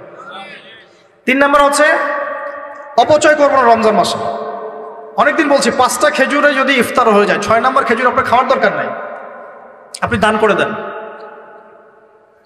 2টো জামা দিয়ে ঈদ হয়ে যাচ্ছে, 4টা জামা কেনার দরকার নাই, বাকি 2টো দান করে দেন। আপনার পরিবারের জন্য যদি 30 কেজি চাল যথেষ্ট হয়, 40 কেজি কেনার দরকার নাই, বাকিটা দান করে দেন। বহু মানুষ রমজান মাসে ইফতার করবে, ইফতার করে আল্লাহর কাছে বদদোয়া করবে, দেখে নিয়েন, বলবে যে আল্লাহ আমি ইফতার করার খাবারটুকু পাচ্ছি না। পুরো বিশ্বের ইকোনমিক অবস্থা কিন্তু সুবিধার না। আস্তে আস্তে আমাদের এগুলো বুঝতে হবে। আল্লাহ পাক আমাদেরকে শুধু কোরআন তেলাওয়াত করলেই তো হবে না, এগুলো অর্থ তো বুঝতে হবে। কোরআন হাদিস দিয়ে বিশ্বটাকে তো ডিল করতে হবে, হবে কি না? আল্লাহ তৌফিক এনায়েত করুন। অপচয় না করি। আর রমজান মাস আসার আগেই আল্লাহর ওয়াস্তে সবার ঘরে ঘরে কোরআন এবং কোরআনের তাফসির কেনা চাই। এই রমজান মাস আমরা কোরআন পড়ে শেষ করে দেবো ইনশাআল্লাহ। রমজান মাসের সবচেয়ে ইম্পর্টেন্ট জিনিসটা কি বলেন তো? কোরআন নাজিল হওয়া। শাহরুর রমাদানাল্লাযী উনজিলা ফীহিল কুরআন। রমজান সেই মাস যে মাসে কি নাজিল হয়েছে? কোরআন। অতএব সবচেয়ে ইম্পর্টেন্ট পার্ট রমজানের কোরআন। যারা কোরআন তেলাওয়াত করতে জানি না, পড়া শিখবো, রাজি আছি ইনশাআল্লাহ? রমজান মাসের পুরো 30 দিন আমরা কোরআন তেলাওয়াত করা শিখবো ইনশাআল্লাহ। স্থানীয় ইমাম থাকতে পারেন, টিচার থাকতে পারেন, অনলাইনে শিখতে পারেন, অফলাইন কোর্স করতে পারেন, যেভাবে হোক আপনাকে শিখতে হবে। এর পাশাপাশি যারা হাফেজ এবং আমরা টুকটাক যারা আরবি বুঝি, আমাদের প্রতি নসিহত হচ্ছে রমজান মাসে 30 দিনে প্রতিদিন 1 পারা করে আমরা তাফসির পড়বো। 30 দিন 30 পারা শেষ ইনশাআল্লাহ। পারা যাবে ইনশাআল্লাহ? রমজান মাসে আর কি কাজ করব? তারাবি সালাত জামাতে পড়ার চেষ্টা করব। আর যে তারাবি জামাতে পড়বে সে 5 ওয়াক্ত নামাজ তো অবশ্যই জামাতে পড়তে হবে। জামাত যদি কোনো কারণে মিস হয়ে যায়, নামাজ বাদ, একাকেই হলেও নামাজ পড়তে হবে। হ্যাঁ, যদি দেখেন জামাতে তারাবি পড়তে পারছেন না, ফ্যামিলিকে নিয়ে প্রয়োজনে তারাবি পড়েন। ফ্যামিলি মেম্বারদেরকে নিয়ে আপনি তারাবি পড়েন। আপনি পুরো কোরআনের হাফেজ না, 1 পারা জানেন, 1 পারা দিয়ে পড়েন। আপনি 20টা সূরা জানেন, একটা সূরা বারবার রিপিট করে করে পড়েন। নামাজটাকে ধীর স্থিরভাবে লম্বা করেন। রাসূলুল্লাহ সাল্লাল্লাহু আলাইহি ওয়াসাল্লামের মতো তিনি লম্বা করে ধীর স্থিরভাবে রমজান মাসে কিয়াম করতেন। আল্লাহ আমাদের তৌফিক দান করুন। আর যাকাত যাদের ফরজ হয়েছে রমজান মাসে অবশ্যই যাকাতগুলো দিয়ে দিব ইনশাআল্লাহ। যাকাত নিয়ে ডিফারেন্ট লেকচার আসবে ইনশাআল্লাহ, অনলি যাকাতের উপরে। যাকাত নাই, ইসলামিক অর্থনীতির ভিত্তি থাকবে না। যাকাত প্রতিষ্ঠা না করতে পারলে চিরস্থায়ীভাবে সমাজ থেকে দারিদ্রতা দূর করা যাবে না, কোনোভাবেই যাবে না। আপনি অ্যাডাম স্মিথের বই সমাজে কায়েম করে ছেড়ে দেন, তারপরেও দেখবেন যে সমাজে দারিদ্রতা দূর হচ্ছে না 100%। যতক্ষণ পর্যন্ত মুহাম্মদ সাল্লাল্লাহু আলাইহি ওয়াসাল্লামের ছেড়ে যাওয়া এই যাকাত ভিত্তিক অর্থনীতি প্রতিষ্ঠা না করতে পারছে। আমি চ্যালেঞ্জ করলাম, অ্যাডাম স্মিথের বই দি ওয়েলথ অফ নেশন আপনি প্রতিষ্ঠা করে দেন সমাজের মধ্যে, দেখবেন যে 100% দারিদ্রতা দূর হবে না, কখনো না। মুহাম্মদ সাল্লাল্লাহু আলাইহি ওয়াসাল্লাম রেখে যাওয়া সুন্নত যাকাতটা চালু করে দেন, দেখবেন ইনশাআল্লাহ কেউ না খেয়ে মারা যাবে না ইনশাআল্লাহ। এটা প্র্যাকটিক্যাল। অ্যাডাম স্মিথের জন্ম হয় নাই যখন উমর রাদিয়াল্লাহু আনহু এই যে তার খেলাফত চালাতেন, তখন কি তার জন্ম হয়েছে নাকি? উমর রাদিয়াল্লাহু আনহু যুগে একটা মানুষ দেখাতে পারবেন দারিদ্র সীমা নিচে বাস করে? তখন ওয়েলথের মানদণ্ড কি ছিল? গোল্ড কয়েন, গোল্ড, দিনার। সাহাবীরা ছেড়ে যেতেন দিনার, দিরহাম। আমরা ছেড়ে যাই কাগজ। কি ছেড়ে যাই? কাগজ। আর মনে করি অনেক ধন আমার। কি একটা যুগ আসলো, মানুষ কাগজকে ধন মনে করে। সুবহানাল্লাহ। যাই হোক, ওদিকে যাচ্ছি না। যাকাতগুলো দেওয়ার চেষ্টা করে আল্লাহ পাক সবাইকে তৌফিক এনায়েত করুন। মনে রাখবেন, যে ব্যক্তি নামাজ পড়ে যাকাত দেয় না সে মুসলিম নয়। যে নামাজ পড়ে যাকাত দেয় না, যাকাত অস্বীকার করে, সে মুসলিম নয়। আর যে ব্যক্তি নামাজের ফরজিয়াতকে অস্বীকার করে সেও মুসলিম নয়। নামাজও থাকতে হবে, যাকাতও থাকতে হবে। আল্লাহ পাক তৌফিক ইনায়াত করুন, আমিন। আর সবশেষ কথা হলো, রমজান মাসে আমরা যেটা বুঝি খাবার আর পান করা ছেড়ে দেওয়ার নাম রোজা, এটাও ভুল কনসেপ্ট। শুধু খাবার আর পানীয় ছেড়ে দেওয়ার নাম রোজা বা সওম নয়, বরং আল্লাহ পাকের নিষেধকৃত যাবতীয় কবিরা গুনাহ ছেড়ে দেওয়ার নাম হচ্ছে সওম। সওম রেখে যদি আমি জেনা করি, গার্লফ্রেন্ডের সাথে চ্যাটিং করি আর ডেটিং করতে যাই, কফি খাই, হ্যাঁ, ইউনিভার্সিটিতে আমি বসে বসে তার সাথে ডেট করি, ফোনে চ্যাট করি, এখানে ওখানে লুকিয়ে লুকিয়ে দেখা করি, মিথ্যা কথা বলি, মাপে কম দেই, সুদ খাই, মিথ্যা কথা বলি, প্রতারণা করি ইত্যাদি, রোজা রেখে যদি এই কাজগুলো আমরা করি, রোজা ভেঙে যাবে। বিশ্বাস করেন, রোজাটা ভেঙে যাবে, রোজা থাকবে না। নবীজি বলছেন, এই রোজা রাখুক বা না রাখুক আল্লাহর কিছুই যায় আসে না, আল্লাহ পাক দেখবেনই না এর দিকে। সওম মানে আল্লাহ পাকের সমস্ত নিষেধগুলোকে বর্জন করা। একটা মেয়ে রোজা রেখেছে, বেপরদায় বাইরে চলে গেল, সওম হয়নি, সওম ভেঙে গেছে। রোজা রেখেছি, আমি বসে বসে গীবত করলাম, সওম ভেঙে গেল। রোজা রেখেছি, মিথ্যা কথা বললাম, মাপে কম দিলাম, রোজা ভেঙে গেল। আল্লাহ পাক আমাদের সবাইকে সওম রাখার মতো রাখার তৌফিক ইনায়াত করুন বলে আমিন। আর সর্বশেষ কথা, এখানে আসতে পেরে আমি নিজেকে খুবই ধন্য মনে করছি, আলহামদুলিল্লাহ। একটা শিক্ষিত মহল পেয়েছি, তাই অনেকগুলো কথা মন থেকে বলে ফেললাম। এর মধ্যে যদি কোনো ভুল ত্রুটি হয়, সেটা আমার পক্ষ থেকে, আর সঠিক বিষয়গুলো আল্লাহ পাকের পক্ষ থেকে। ঢাকাবাসীর জন্য এতটুকু বলবো, বস্তুবাদী হয় না। শহরটা যেন আপনাকে বস্তুবাদী না বানাতে পারে। এখানে আমাদেরকে থাকতে হবে কেন? কারণ যেখানে মক্কা, যেখানে আবু জেহেল, সেখানেই মুহাম্মদ সাল্লাল্লাহু আলাইহি ওয়াসাল্লামের জন্ম হয়। যেখানে ইব্রাহিমের পিতা আজার, সেখানেই ইব্রাহিমের জন্ম হয় নাকি? এবং তারা একটা সময় পর্যন্ত চেষ্টা করতে থাকেন সমাজের মানুষকে সঠিক পথে আনার জন্য। যখন পারেন না, তারপর কি করেন? চলে যান। ইব্রাহিম আলাইহিস সালাম চলে গেলেন, আব্বাকে নসিহত করতে করতে ক্লান্ত, আর বোঝে না। রাসূল সাল্লাল্লাহু আলাইহি ওয়াসাল্লাম একদিন মক্কায় 13 বছর কাজ করলেন। 13 বছর দাওয়াতি কাজ করার পর মক্কার মানুষ আর তাকে সহ্য করেন। সাহাবীদেরকে নিয়ে বেচারা তিনি চলে গেলেন কোথায়? তো আমরা এই শহরে থাকবো ঠিকই, এই শহর যেন আমাদেরকে বস্তুবাদী না বানাতে পারে। দুনিয়ার বেঁচে থাকবো, দুনিয়াকে প্রয়োজন মনে করে, দুনিয়ার পূজায় ডুবে যাব না। যতটুকু প্রয়োজন এতটুকুতে সন্তুষ্ট থাকবো ইনশাআল্লাহ। অবশ্যই দুনিয়ার প্রয়োজন আছে, তবে দুনিয়ার পূজায় ডুবে যাব না, মধ্যমপন্থী থাকার চেষ্টা করবো ইনশাআল্লাহ। আর এই শহরের অন্যতম সমস্যা হচ্ছে সুদ বা রিবা। আল্লাহর ওয়াস্তে রিবা ত্যাগ করার চেষ্টা করেন, আল্লাহ পাক তৌফিক ইনায়াত করুন। এই শহরের অন্যতম সেরা সমস্যা বেপরদামি, অশ্লীলতা, হ্যাঁ, বেহায়াপনা এবং ফ্রি মিক্সিং, ফ্যামিলিস্ট রেভলিউশন, নারী পুরুষের পোশাক পরে, পুরুষ নারীর পোশাক পরে, জেনা। শহরটাকে আমরা জেনা শহর বানাচ্ছি আস্তে আস্তে। মাদকের ছয়লাভ হচ্ছে, জেনার ছয়লাভ হচ্ছে, প্রতারণা, কারাপশন, আমানতদারিতার অভাব, অবিশ্বাস, চতুর্দিকে অবিশ্বাস, কেউ কাউকে বিশ্বাস করতে পারে না। আল্লাহ পাকের কিছু বড় বড় গজব আসার যে কারণগুলো আছে, এই প্রতিটা কারণ অলরেডি আমাদের উপর ওয়াজিব হয়ে গেছে। কিভাবে বাঁচতে পারি? প্রথমত আল্লাহ পাকের কাছে খাস তওবা করতে হবে। আল্লাহ পাক আমাদের সবাইকে খাস তওবা করে দিনে ফিরে আসার তৌফিক দান। 2 নম্বর, আল্লাহর কাছে আমরা ওয়াদা করব, আল্লাহ দুনিয়াতে যতদিন বেঁচে আছি তোমার আদেশ, তোমার নবীর আদেশ মেনে চলবো ইনশাআল্লাহ। আমরা জানি 100% পারবো না, যতটুকু পারি চেষ্টা করবো ইনশাআল্লাহ। আর কি করব? দ্বীনের ইলম অর্জন করার চেষ্টা করবো ইনশাআল্লাহ। আমাদের পরিবার বর্গকে পর্দায় রাখবো ইনশাআল্লাহ। পরিবারের মধ্যে হালাল রিজিকের ব্যবস্থা করবো ইনশাআল্লাহ। অল্পে তুষ্ট থাকার মানসিকতা লালন করব। অসহায় গরিব দুঃখী মানুষের পাশে থাকার চেষ্টা করবো ইনশাআল্লাহ। জাতির মধ্যে ফিকশন, ফাসাদ বাড়িয়ে দেব না, বরং আমরা শান্তিপ্রিয় মানুষ, শান্তিপ্রিয় থাকবো। গঠনমূলকভাবে আমরা যুগ এবং জিজ্ঞাসার জবাবগুলো উপস্থাপন করবো ইনশাআল্লাহ। যার অন্তরে আল্লাহ হেদায়েত দিবেন সে মানবে, যার অন্তরে আল্লাহ হেদায়েত দিবেন না সে মানবে না। এভাবে ইনশাআল্লাহ আমরা আমাদের জীবনটাকে এগিয়ে নিব এবং আমাদের সন্তানদেরকে মানুষ করে যাবো ইনশাআল্লাহ, যাতে করে আমাদের পরবর্তী বিশ্বটাকে ওরা ডিল করতে পারে। আমি জানি না তারা কি করবে, তারপরেও এতটুকু বলি যে আমাদের সামনে একটা ভয়ঙ্কর বিশ্ব অপেক্ষা করছে।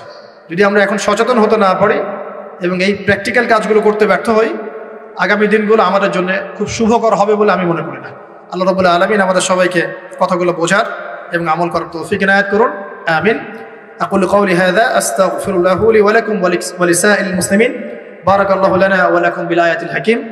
ইন্নাহু তাআলা জাওয়াদুন কারীম ওয়া রাউফুর রহিম। আমরা আল্লাহর কাছে দোয়া করব একটু